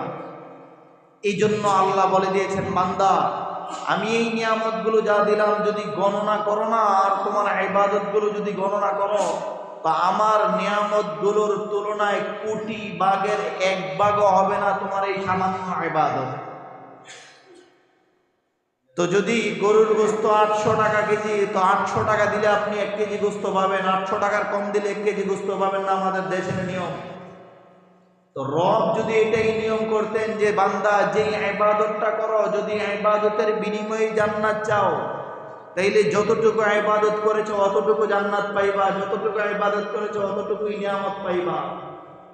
বরং আল্লাহ বলে, বান্দা না, আমি আল্লাহ অসংখ্য নিয়ামত দিয়ে দিছি তোমাদেরকে, এর বিনিময়ে সামান্য কিছু ইবাদত চাইলাম। এই ইবাদত গুলো করবা আর আমি আল্লাহর রহমতের আশা করবা। আমি আল্লাহ তাআলা তোমার ইবাদত গুলোকে উসিলা করে আমার রহমত দিয়ে আমি আল্লাহ তাআলা তোমাকে জান্নাতের মালিক বানায়া দেব। এই জন্য দোস্ত আহবাব, সব সময় ইবাদত করতে হবে কার? তো আল্লাহ তাআলা আমাদেরকে আলহামদুলিল্লাহ দীর্ঘ 1 মাস পর্যন্ত আল্লাহ আমাদেরকে রোজা রাখার তৌফিক দান করেছেন। আপনি হয়তো রাগ করবেন, কিন্তু রাগ করলে আমার কিছুই আসে যায় না। আমার বাবার কথা না, আমার মায়ের কথা না, আমার ওস্তাদদের কথা না, আমার লেখা কোনো বইয়ের কথা না, আমার ওস্তাদদের লেখা কোনো বইয়ের কথা না।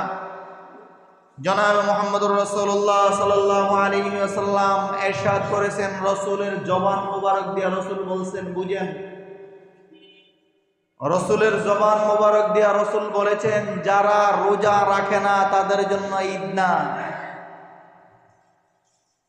যারা রোজা রাখে নাই বেরোজাদার তাদের জন্য ঈদের নামাজ না, তাদের জন্য ঈদ না। বরং ঈদ হলো রোজাদারদের জন্য। ঈদ কাদের জন্য? আপনি আরো বুঝেন, যারা পরীক্ষা দেয় না, পাশ ফেল কবে না হবে এটা তার কোনো খবর আছে? বলেন না, কোনো খবর আছে? বরং যিনি পরীক্ষা দিয়ে আসছে উনি তারিখ গনে, স্যারে কইছে 30 তারিখে রেজাল্ট দিব, খালি গনে আঙ্গুলের মাথায় 30 তারিখ কবে আইব, 30 তারিখে স্যারে কইছে রেজাল্ট দিব, ঘুম নাই। বরং রেজাল্টের আগের দিন আরো পেরেশানি, সকালে রেজাল্ট দিবে, এসএসসিতে জানানি কি রেজাল্ট করছে। তো রেজাল্ট তো তাদের জন্য যারা পরীক্ষা দিছে, তো ঈদের নামাজ তাদের জন্য যারা রোজা রাখছে, দীর্ঘ 1 মাস পর্যন্ত রোজা রাখছে। কেন? শোনেন, আল্লাহ নবী সাল্লাল্লাহু আলাইহি ওয়াসাল্লাম ইরশাদ করেন সাহাবায়ে কেরামদেরকে, আল্লাহ তাআলা জানায় দিয়েছেন, রাসূল বলেন, রাসূলের ভাষায় কি? রাসূল বলেন, এই ঈদের দিন সকালবেলা যখন ঈদগাহে রোজাদার মানুষগুলো আসে, রোজাদারগুলো বেরোজগার না, রোজাদার মানুষগুলো যখন ঈদগাহে আসে, তো রাসূল সাল্লাল্লাহু আলাইহি ওয়াসাল্লাম বলেন, যখন ঈদগাহে আসতে থাকে তো আল্লাহ তাআলা ওই মুহূর্তে আল্লাহ নিজে আল্লাহ হয়ে ফেরেশতাদেরকে ডাইকা বলেন, ফেরেশতারা বলে কি? আল্লাহ বলে, আমার এই বান্দাগুলো রোজা রাখছিল, বলো আমার এই বান্দাগুলোকে কি প্রতিদান দেওয়া যায়? সুবহানাল্লাহ। জিজ্ঞেস করছেন কে? বলেন না, জিজ্ঞেস করছেন কে? জিজ্ঞেস করছে ফেরেশতাদের কাছে আল্লাহ হয়ে ফেরেশতাদেরকে জিজ্ঞেস করে, ফেরেশতারা আমার এই বান্দাগুলো না রোজা রাখছিল, এই সবগুলো দেওয়ার খাতাদারি, দেখো না কালো নৌজওয়ানগুলো, যুবকগুলো, ছোট বাচ্চাগুলো, এই সাদাদারি মানুষগুলো, এই মানুষগুলো দীর্ঘ 1 মাস পর্যন্ত রোজা রাখছে, আজকে তারা ঈদগাহে যাবে, কি প্রতিদান তাদেরকে দিব? ওই মুহূর্তে ফেরেশতারা আল্লাহ তাআলাকে ডাক দিয়া বলে, আল্লাহ আয় রব, তারা তো আপনার বান্দা, আপনার হুকুম রমজান দীর্ঘ 1 মাস রোজা রাখছে, ইয়া আল্লাহ এ রব, আপনি আপনার শান অনুযায়ী, আপনার মর্যাদা অনুযায়ী আপনি আল্লাহ হয়ে আপনার বান্দাদেরকে যা দিলে খুশি হবে, আপনি আল্লাহ হয়ে তাদেরকে তা দিয়ে দেন। সুবহানাল্লাহ। ওই মুহূর্তে আল্লাহ তাআলা বলেন, রাসূল সাল্লাল্লাহু আলাইহি ওয়াসাল্লাম আমাদেরকে জানিয়ে দিলেন, ওই মুহূর্তে আল্লাহ তাআলা ফেরেশতাদেরকে ডাক দিয়া বলে, আল্লাহ খুশি হয়ে গেছেন ফেরেশতাদের উত্তরে। কেন খুশি হয়ে গেছে? আল্লাহ চিন্তা করলেন, তারা কইছিল বাইতুল নূরের মুসল্লি করে বানানোর দরকার নাই, গোলামরার মানুষটি বানানোর দরকার নাই, কামরাঙ্গীচরের মানুষগুলো বানানোর দরকার নাই, এই মানুষগুলো বানানোর দরকার নাই, কে কয় মারামারি কাটাকাটি করবো, তাই ঝামেলা করবো, বানায় না। আল্লাহ এখন খুশি হয়ে গেছে, যেই মানুষগুলো বানাইতে নিষেধ করছে, ওই যেই মানুষগুলোকে যারা বানাইতে নিষেধ করছে ফেরেশতারা, ওই ফেরেশতারা আজকে বলতেছে, আল্লাহ আপনার শান অনুযায়ী রোজাদারদেরকে আপনি মর্যাদা দিয়ে দেন। বলেন না সুবহানাল্লাহ। তো আল্লাহ তাআলা বড় খুশি হয়ে গেছেন। খুশি হইয়া আল্লাহ তাআলা রাসূল সাল্লাল্লাহু আলাইহি ওয়াসাল্লামকে ডাক দিয়া বলেন, আল্লাহ ওই মুহূর্তে ফেরেশতাদেরকে বলেন, ফেরেশতারা আমি আল্লাহর জালালিয়তের কসম, আমি আল্লাহ তাআলার বরত্বের কসম, আমি আল্লাহর আল্লাহিয়ত থেকে নিয়ে বলতেছি, ফেরেশতারা তোমরা সাক্ষী থাকো, আমি আল্লাহ তাআলা যারা রোজা রাখছে এবং রোজা রাইখা যারা ঈদগাহে আইসা ঈদের নামাজ আদায় করেছে, ফেরেশতারা তোমরা সাক্ষী থাকো, আমি আল্লাহ তাআলা তাদের সবাইকে মাফ করে দিলাম। এরপরে আল্লাহ তাআলা ফেরেশতাদেরকে লাগাই দিতেন, যখন ঈদের নামাজ পড়ে ঈদগাহ থেকে মুসল্লিরা যায়, ঈদের নামাজ পড়ে যখন রোজাদাররা যখন দরওয়াজা দিয়ে বের হয়, আল্লাহ তাআলা একদল ফেরেশতাকে দাঁড় করাই দিতে, এটা সারা মাস দেওয়া এটা রোজা রাখছে, তো বলে কি করবো, আপনি তো মাফই করে দিছেন, আর কি দরকার একটা মানুষের মাফ করার, আপনি তো মাফ করেই দিছেন। আল্লাহ বলেন, শুধু মাফ করলেই হবে না, বরং যা তোদেরকে আজকে দারোয়ানের মতো দাঁড় করাই দিলাম দরজার মধ্যে, আমার প্রতিটা বান্দা যারা যারা এই দরওয়াজা দিয়া নামাজ পড়ে বের হবে, আজকে ফেরেশতাদেরকে আমি রব দারোয়ানের মতো সিকিউরিটির মতো দাঁড় করাই দিলাম। রসুলের ইজ্জতে, রসুলের এই উম্মতগুলোর ইজ্জতে আমি আল্লাহ তাআলা দরওয়াজায় দরওয়াজায় তাদেরকে দাঁড় করায় দিলাম। আর রব ডাক দিয়া ফেরেশতাদেরকে বলে, ও ফেরেশতারা, যারাই দরওয়াজা দিয়া বের হবে সবাইকে পিঠের মধ্যে তোমাদের কুদরতি হাত বুলায়া, পিঠের মধ্যে তোমাদের নুরানি হাত বুলাইয়া দিয়া বলবা, যাও যাও, আল্লাহ তোমাকে মাফ করে দিয়েছেন। রাসূলুল্লাহ সাল্লাল্লাহু আলাইহি ওয়াসাল্লাম বলেন, এই মানুষগুলো যখন নামাজ পড়ে দরওয়াজা দিয়া বের হয়, তো তুমি আর আমি যদিও না শুনি, ফেরেশতারা তাদের পিঠের মধ্যে হাত বুলাইতে থাকে আর বলে, আল্লাহ তাআলা তোমাকে মাফ করে দিয়েছেন, তোমার জিন্দেগির গুনাহ মাফ করে দিয়েছেন। আজকে বাচ্চাটা মায়ের পেট থেকে জন্ম নিলে যেমন বেগুনা মাসুম, কোনো গুনাহ নাই, তো যাও যাও, 1 মাস রোজা রাখছো না, আবার আজকে ঈদের নামাজ পড়ছো, দোয়া করছো, যাও, তোমাকেও আল্লাহ তাআলা ওই বেগুনা মাসুম বাচ্চার মতো তোমাকেও আল্লাহ তাআলা বেগুনা মাসুম বানায় দিয়েছেন। এই সব হাদিসের মূল সার অংশটা বুঝে থাকলে বলেন, রোজাদারদের না বেরোজগারের? বলে না, কার জন্য? রোজাদারদের জন্য। বন্ধু, শুধু এখানেই শেষ না, ওই যে রমজানের শুরুতে যেটা বলেছিলাম, সর্বশেষ সীমানায় আমরা পাড়া দিয়ে দিছি, আর এরপরে ঈদের নামাজ হয়ে যাবে, ঈদের নামাজের পরে সর্বশেষ যে রশি ছিল এটাও কাইটা দিবে। শয়তানকে তো আল্লাহ তাআলা আগেই ছেড়ে দিছে, গতকালকেই ছেড়ে দিছে।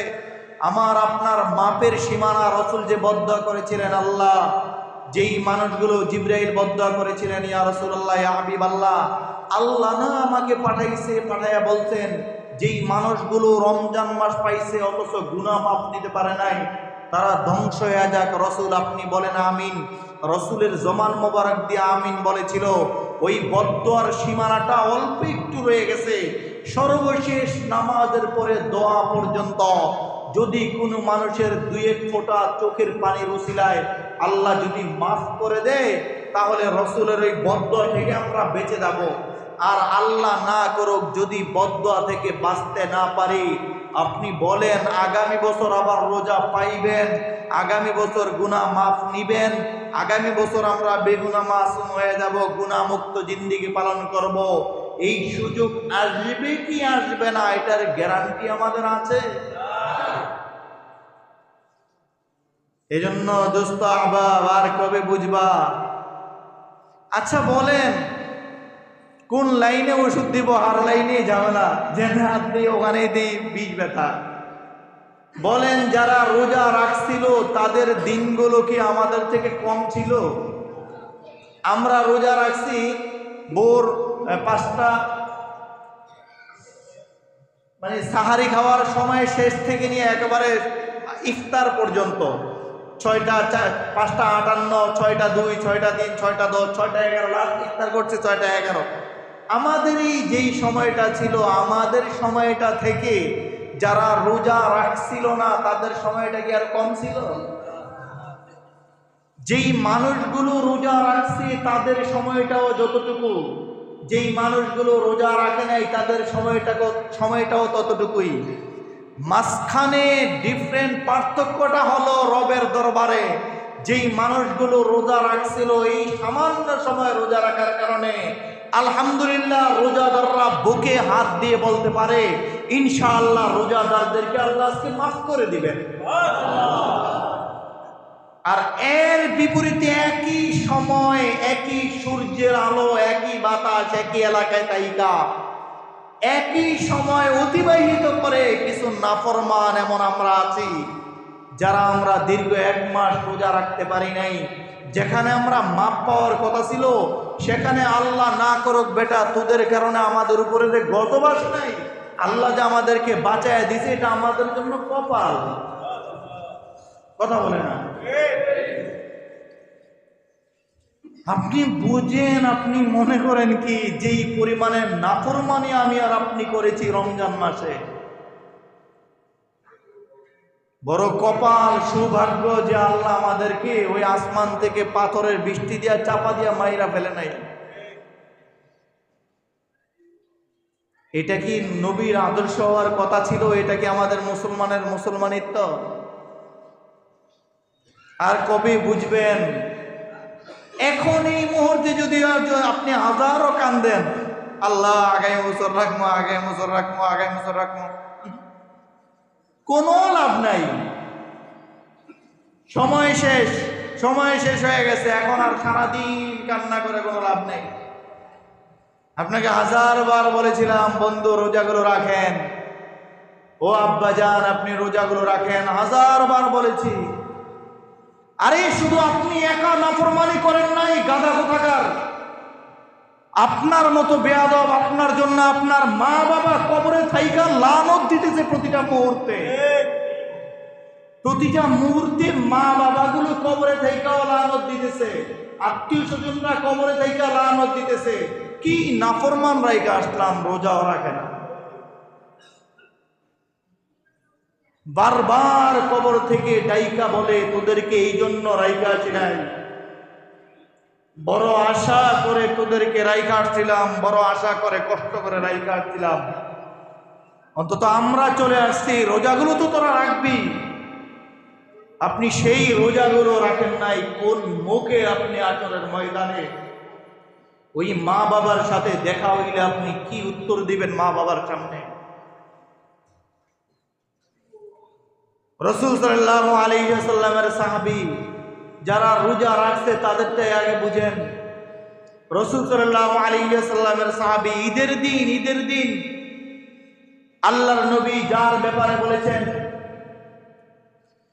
যে যদি কোনো মানুষকে যদি আসমান থেকে আল্লাহ এটা ফয়সালা করতেন, কোন দুনিয়ার জমিনের কোন মানুষের ব্যাপারে যদি আসমান থেকে রব এটা ফয়সালা করতেন যে এই মানুষটা নবী হবে, নবীর পরে ওই মানুষটা নবী হবে, এটার ব্যাপারে যদি আল্লাহ আসমান থেকে ফয়সালা করতেন, তাহলে আল্লাহ ফয়সালা করে দিতেন হযরত ওমরে ফারুক রাদিয়াল্লাহু তাআলা আনহুর ব্যাপারে। তাইলে ওমরের দাম কম না বেশি? ওমর ইসলাম গ্রহণ করে না, এর আগে মুসলমানরা নিমে নিমে ইবাদত করে, আস্তে আস্তে গোপনে গোপনে ইবাদত করে। ওমর যেদিন ইসলাম গ্রহণ করেছে, কালিমা পড়েছে, ওমর আল্লাহর নবীকে জানায় দিলেন, ইয়া রাসূলুল্লাহ, ইয়া হাবিবাল্লাহ, আজকে থেকে একেবারে সরাসরি ওপেন জনসম্মুখে আযান হবে, জনসম্মুখে জামাত হবে। রাসূল মক্কার জমিনে এমন কোন কাফের বেঈমান মুশরিক নাই যারা মুসলমানের ইবাদতে আঘাত করবে, যারা মুসলমানের ইবাদতে বাধা দিবে। রাসূল সাল্লাল্লাহু আলাইহি ওয়াসাল্লামের কলিজা মুবারক ওমরে ফারুক রাদিয়াল্লাহু তাআলা আনহু ইসলাম গ্রহণের পরে রাসূল সাল্লাল্লাহু আলাইহি ওয়াসাল্লামের কলিজা মুবারক যেন আগে যা ছিল তার চেয়ে 10 গুণ বড় হয়ে গিয়েছে। রাসূল সাল্লাল্লাহু আলাইহি ওয়াসাল্লাম যার ব্যাপারে বলেছিলেন, ওমর যদি এই রাস্তা দিয়া যায়, শয়তান দেখে অন্য রাস্তা দিয়া যায়। বলেন না সুবহানাল্লাহ। তো বড় শয়তান রে ছোট দিয়ে দেখছে, দেখে বলে, ওস্তাদ এই রোডে কে, গোলামরার এই রোডে কে, আপনি তো মালঞ্চ দিয়া দেওয়ার কথা ছিল। কইেন না, মালঞ্চ দিয়া ওমর ঢুকছে। আল্লাহু আকবার। তো রাসূল বলেন, ওমর যেই রাস্তায় যেত শয়তানের বিপরীত রাস্তায় আসতেন। রাসূল 10 জন সাহাবীদের ব্যাপারে ডাইকা বলে দিয়েছেন, তাদের মেহনত দেখে, তাদের কষ্ট দেখে, তাদের দ্বীনের মুজাহাদা দেখে, দ্বীনের প্রতি তাদের ভালোবাসা, তাদের দ্বীনের প্রতি আবেগ দেখে রাসূল সাল্লাল্লাহু আলাইহি ওয়াসাল্লাম রাসূলের জবান মোবারক থেকে জানায় দিলেন, আমার সাহাবী আবু বকর জান্নাতি, আমার সাহাবী ওমর জান্নাতি, আমার সাহাবী ওসমান জান্নাতি, আমার সাহাবী আলী জান্নাতি। রাসূল এভাবে সাহাবায়ে কেরামদেরকে 10 জন সাহাবী যাদেরকে আল্লাহ রাসূল জবান মুবারক দিয়া জান্নাতের সুসংবাদ দিয়েছে, ওই 10 জনের একজন ওমরে ফারুক রাদিয়াল্লাহু তাআলা আনহু। দাম কম না বেশি? বলেন না, কম না বেশি? সেই ওমরে ফারুক রাদিয়াল্লাহু তাআলা আনহু ঈদুল ফিতরের দিন রাসূল সাল্লাল্লাহু আলাইহি ওয়াসাল্লাম ঈদের জামাত পড়াইলেন। আল্লাহর নবী ঈদের জামাত পরে চতুর্দিকে তাকায় দেখে সব সাহাবায়ে কেরামদেরকে দেখা যায়, ওমর নাই। আল্লাহ নবী সাল্লাল্লাহু আলাইহি ওয়াসাল্লাম পেরেশানিতে পড়ে গেলেন, আমার সব সাহাবীরা আছে, ওমর কোথায়? রাসূলুল্লাহ সাল্লাল্লাহু আলাইহি ওয়াসাল্লাম হযরত আবু হুরায়রা রাদিয়াল্লাহু তাআলা আনহুকে পাঠাইলেন। বললেন, আবু হুরায়রা, আজকে ঈদের দিন, দীর্ঘ 1 মাস আমার সাহাবীরা কষ্ট করেছে, দীর্ঘ 1 মাস রোজা রাখছে, রোজা রাইখাও যুদ্ধ করেছে, দীর্ঘ 1 মাস পর্যন্ত আমার সাহাবীরা দিনে কিছুই খায় নাই, একমাত্র আল্লাহকে রাজি আর খুশি করার জন্য আমার সব সাহাবীরা আছে, ওমর কোথায়? রাসূলুল্লাহ সাল্লাল্লাহু আলাইহি ওয়াসাল্লাম হযরত আবু হুরায়রা রাদিয়াল্লাহু তাআলা আনহুকে পাঠাইলেন। আবু হুরায়রা রাদিয়াল্লাহু তাআলা আনহু গেছেন, গিয়ে দেখেন ওমর ফারুক রাদিয়াল্লাহু তাআলা আনহুর দরজা আটকানো। আবু হুরায়রা রাদিয়াল্লাহু তাআলা আনহু ওমর ফারুক রাদিয়াল্লাহু তাআলা আনহুর দরজায় এভাবে নক করলেন। ওমর ফারুক রাদিয়াল্লাহু তাআলা আনহু দরজা খুললেন। দরজা খুইলা আবু হুরায়রা তাকায় দেখেন ওমর ফারুক রাদিয়াল্লাহু তাআলা আনহু বসে বসে কান্না করতেছেন। ওই মুহূর্তে আবু হুরায়রা রাদিয়াল্লাহু তাআলা আনহু বললেন, ভাই ওমর, আপনি কান্না করতেছেন, আপনার নবী আল্লাহ নবী সাল্লাল্লাহু আলাইহি ওয়াসাল্লাম আপনাকে খুঁজতেছেন। ওমর ফারুক রাদিয়াল্লাহু তাআলা আনহু আসলেন। আল্লাহর নবী সাল্লাল্লাহু আলাইহি ওয়াসাল্লামের কথা অনুযায়ী আবু হুরায়রাকে ওমর ফারুক রাদিয়াল্লাহু তাআলা আনহু বললেন, আবু হুরায়রা, আল্লাহর নবী সাল্লাল্লাহু আলাইহি ওয়াসাল্লাম বলেছেন, ঈদের নামাজটা তাদের জন্য, ঈদগাহটা, ঈদের মাঠটা তাদের জন্য, ঈদের নামাজ তাদের জন্য, এবং ঈদের দিন খুশি আনন্দ উল্লাস তাদের জন্য যাদেরকে আল্লাহ আসমান থেকে মাফ করে দিয়েছেন, দীর্ঘ 1 মাস রোজাগুলো কবুল করেছেন, দীর্ঘ 1 মাসের তারাবি আল্লাহ কবুল করেছেন, সাহারি ইফতারগুলো আল্লাহ কবুল করে, যাদেরকে আল্লাহ আসমান থেকে ঘোষণা দিলেন যে তাদেরকে আমি মাফ করে দিলাম। আবু হুরায়রা, আজকের ঈদটা তো তাদের জন্য। তা আমি ওমর তো জানি না, ওমর বলে, ওমর নিজে বলে যে আবু হুরায়রা, আমি তো এটা জানি না যে আমার আল্লাহ আমাকে মাফ করেছেন কিনা। দীর্ঘ 1 মাস আমি রোজা রাখছি, আমার রোজাগুলোতে কোনো ত্রুটি হয়েছে কিনা, দীর্ঘ 1 মাস তারাবি করলাম, কোনো ত্রুটি হয়েছে কিনা, সাহারি খাইলাম, ইফতার করলাম, কোনো ইবাদতে আমার ত্রুটি হয়েছে কিনা, আমাকে আল্লাহ মাফ করছেন কিনা, এটা তো আমি জানি না। আবু হুরায়রা, আমি যেহেতু জানি না আমাকে আল্লাহ মাফ করেছেন কিনা, তাহলে আমি কিভাবে ঈদ পালন করব? দোস্ত আহবাব, ওমর ফারুক যার ব্যাপারে আল্লাহ জানায়া দিলেন জান্নাতি, যার ব্যাপারে রাসূল বললেন আমার পরে নবী হইলে ওমর নবী হইত, সেই ওমরের পরিস্থিতিটাই যদি এমন হয়, তাও রোজা রাইখা, তাও নবীর সাহাবী, তাও নবীর পরে নবী হইলে সুসংবাদ পাইছিল, নবীর পরে নবী হইলে ওমর হইত, এত এত মর্যাদার পরে ওমর যদি এই অবস্থা হয়, আর তুমি আর আমি এতটাই নাফরমানি করেছি, দীর্ঘ 1 মাস দিনের বেলা খাইছে, দীর্ঘ 1 মাস পর্যন্ত এরে দেখলে বুঝেই গেছে না এটা কি রমজান মাস না গাইরে রমজান মাস, এটা কি রমজান মাস না শাওয়াল মাস, এটা কি রমজান মাস না অন্য মাস।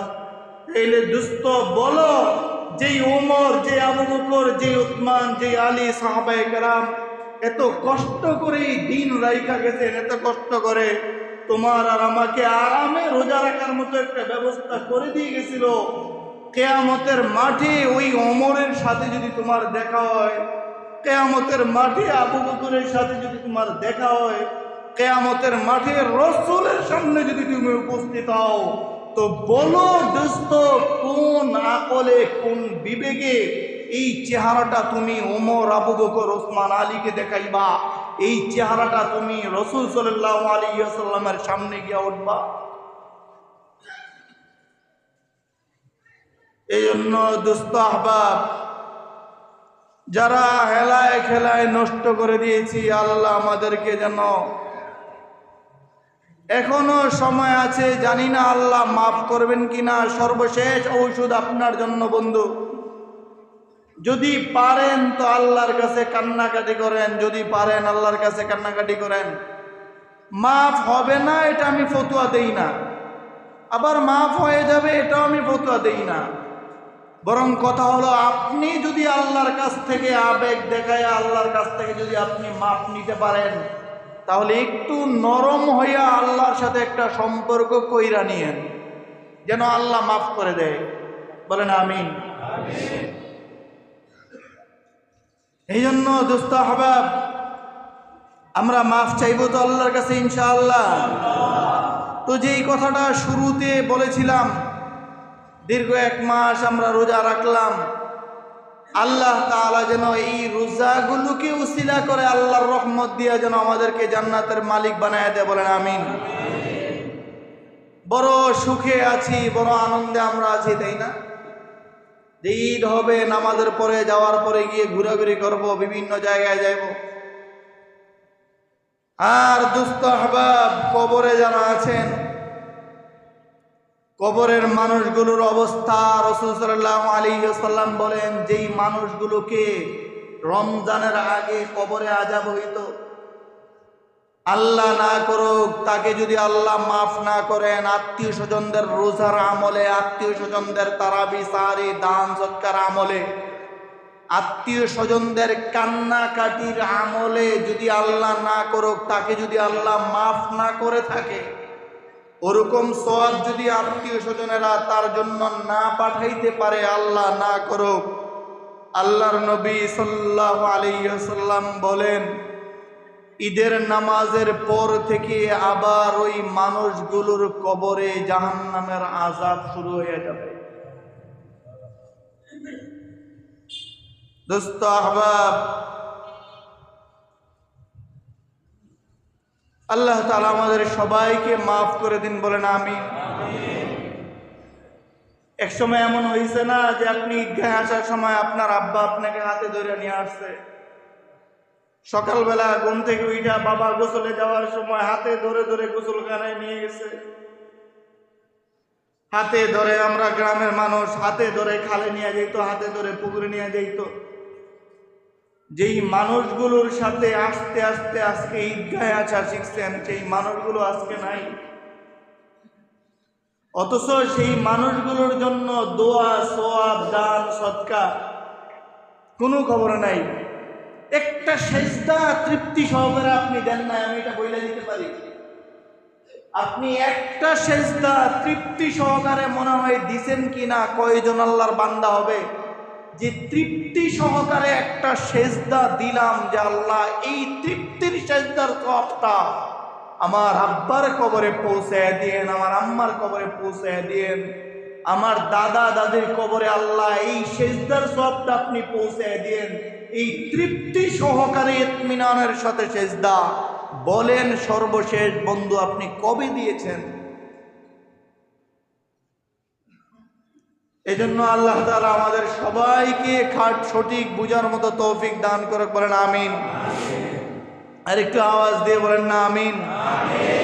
এজন্য দোস্ত আহবাব, নামাজের পরে আমরা অবশ্যই অবশ্যই নামাজের পরে যার যেখানে সুবিধা মতো নামাজের পরে আমরা আমাদের আব্বা আম্মাদের কবরগুলো জিয়ারত করবো ইনশাআল্লাহ। মা বাবা বেঁচে আছে তো আলহামদুলিল্লাহ, দাদা দাদির কবর জিয়ারত করব। মা বাবাও আছে, দাদা দাদিও আছে, আত্মীয় স্বজন নাই, তাদের কবরগুলো আমরা জিয়ারত করবো ইনশাআল্লাহ। বলেন না ইনশাআল্লাহ। 2 নাম্বার একটা আমলের কথা বলে ছেড়ে দিব ইনশাআল্লাহ। আগামীকাল থেকে ইচ্ছে করলে আগামীকাল থেকেই রাখতে পারবেন 6 রোজা, যেটাকে একেবারে সহজে আমরা বলি 6 রোজা। ফজিলত কি? আল্লাহর নবী সাল্লাল্লাহু আলাইহি ওয়াসাল্লাম ইরশাদ করেছেন, মান সামা রমাদান সুম্মা আতবাআহু সিত্তাম মিন শাওয়াল, এরপরে রাসূল বলেন কানা কাসিয়ামিদ দাহরি কুল্লি। রাসূল বলেন যেই ব্যক্তি রমজান মাসের রোজা রাখলো, রাখছি না আলহামদুলিল্লাহ, বলেন আলহামদুলিল্লাহ, আলহামদুলিল্লাহ। রাসূল বলেন যেই বান্দা রমজানের রোজা রাখলো, এরপরে রাসূল বলেন সুম্মা আতবাআহু সিত্তাম মিন শাওয়াল, এরপরে শাওয়ালের চাঁদে 6টা রোজা রাখবে। কয়টা রোজা? বলেন না কয়টা? 6টা। রাসূল বলেন কানা কাসিয়ামিদ দাহরি কুল্লি, ওই বান্দাকে আল্লাহ তাআলা এই শাওয়ালের চাঁদে 6টা রোজা রাখার কারণে রমজান মাসের 30টা রাখছে এবং শাওয়ালের চাঁদে 6টা রোজা রাখবে। রাসূল বলেন আল্লাহ তাআলা তাকে পুরা 1 বছর সামনে রোজা রাখলে যেই সওয়াব হবে, ওই সওয়াব এই 6টা রোজার বিনিময়ে আল্লাহ তার আমলনামায় দান করবেন। এই জন্য 6টা রোজা রাখবো ইনশাআল্লাহ। বলেন না ইনশাআল্লাহ। মা বোনেরা তো মাইকের আওয়াজ যাইতেছে, মা বোনেরা রাখে, আমগতে আগায়া কালকে থেকে এরাই খেলাইব। মাসআলাটা আর একটা মাসআলা হলো 6 রোজার ব্যাপারে উত্তম দুইটা আলাদা আলাদা রাখা। বৃহস্পতি শুক্র, বৃহস্পতি শুক্র, বৃহস্পতি শুক্র এভাবে রাখা দেন। যদি মনে করেন যে হুজুর ভাঙ্গা রাখলে আমার যেন কষ্ট হয়, তাইলে একসাথে রাখেন, কোনো সমস্যা নেই। বাকি মূল কথা হলো শাওয়ালের পুরা 1 তারিখ থেকে নিয়ে 30 তারিখ পর্যন্ত এই চাঁদের ভিতরে যেন আমাদের কয়টা রোজা হয়? রাখবো তো ইনশাআল্লাহ। আল্লাহ তাআলা কবুল ও মঞ্জুর করে, বলেন আমিন। আর একটু আওয়াজ দিয়ে বলেন না আমিন। 3 নাম্বার কথা হলো সদকায়ে ফিতরা দেওয়া হয়েছিল। কিরে ভাই আস্তে দিক পেটে কি লেগে গেছে? রোজা রেখে না ভাঙে আইছি, সবার দেওয়া হয়েছে তো সদকায়ে ফিতরা ইনশাআল্লাহ। না দক্ষিণ দিয়ে যারা আছে তারা আমরা বেজা দিচ্ছেন না, ও কি কথা কয় না দিন ইনশাআল্লাহ। কি ভাই ইনশাআল্লাহ, আলহামদুলিল্লাহ। আল্লাহ বরকত দান করুন, সবাইকে কবুল ও মঞ্জুর করে, বলেন আমিন। এই জন্য সদকায়ে ফিতর তো আমরা দিয়ে লাইছি আলহামদুলিল্লাহ। বাকি কাজটা হলো নামাজের পরে খুতবা না শুনেই দৌড় দেন। আল্লাহর ওয়াস্তে হাতে পায়ে ধরে বলি, খুতবা শোনা কিন্তু ওয়াজিব। নামাজের পরে খুতবা পড়মু, খুতবা শোনা ওয়াজিব।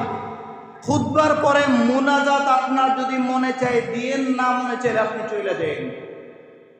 কিন্তু রাসূল আরেক হাদিসে বলেছে আদ-দোয়া মাসখাতুল ইবাদা, সকল ইবাদতের মূল হলো দোয়া। আপনার যদি মনে চায় আপনি মুনাজাত দিবেন, মনে না চাইলে আপনি মুনাজাত না দিয়ে চলে যান। আমার এতে কোনো আফসোস নাই, কিন্তু আমার না বন্ধু আপনাকে নিয়ে আমার আফসোস হলো, আমার দিলের টাকাটা হলো আপনি নামাজ পড়ে খুতবা না শুনে কেন চলে যান। এই জন্য আল্লাহর ওয়াস্তে যারা মসজিদে ঢুকে গেছি এবং যারা আসতেছি, আমরা আল্লাহর ওয়াস্তে আপনাদেরকে হাতে পায়ে ধরে অনুরোধ, নামাজের পরে খুতবা না শুনে আমরা যাব না।